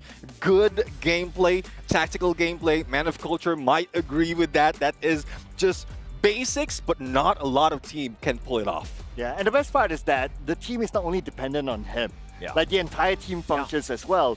That's why they can be as successful as they are now. Yeah, I mean, they play really well as a team. They know what to do. They know how to take firefights. They've been through so many, battles, so to speak, that they know what to do. So everybody has a specific role, and everybody's very good. Don't get me wrong, Moshi's amazing, but I think the rest of the guys, I mean, you put them on any other team, and I think they would shine on that team as well. I think I agree. The entire team is so talented. Although Meishi might have a slight advantage, just acting as a fantastic, delicious bait with his delicious name. Who knows, go do whatever you can to win that game of Free Fire. But that basically concludes day one of the knockout stage, right? I think at this point, if you are tuning into the broadcast, get ready for day two. The games are not going to end. We're going to continue on with all of these amazing matches. Any final words, gentlemen, before we end the day? Well, I would say hopefully everyone enjoy what happened. There's a lot more, especially for tomorrow when Group C will be introduced. We have seen the close quarters combat meta. We have seen the sniper meta. I can't wait to see what can Group C bring to the table. Yeah, and I want to see Group C just because I want to see Team Falcons stumble a bit just so I can rub it into your face tomorrow. Okay. It's on, guys. It's on. Let's bring it. Let's go. All right, I'm going to let you guys have you can have your spat outside, okay? But we're going to end the show here, folks. Thank you all so much for tuning in. We'll catch you all tomorrow, exact same time. Don't miss it. This is the Free Fire Esports World Cup, where we are here for the best games of Free Fire for 2024. Until tomorrow, have a fantastic night, and we'll see you for tomorrow's matches.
You ever wondered how a Hollywood movie is shot? On a Sony. You review it on a Sony. And how do you make that sound epic? You record it on a Sony. Lunch break on a Sony. So why wouldn't you watch it on a Bravia by Sony?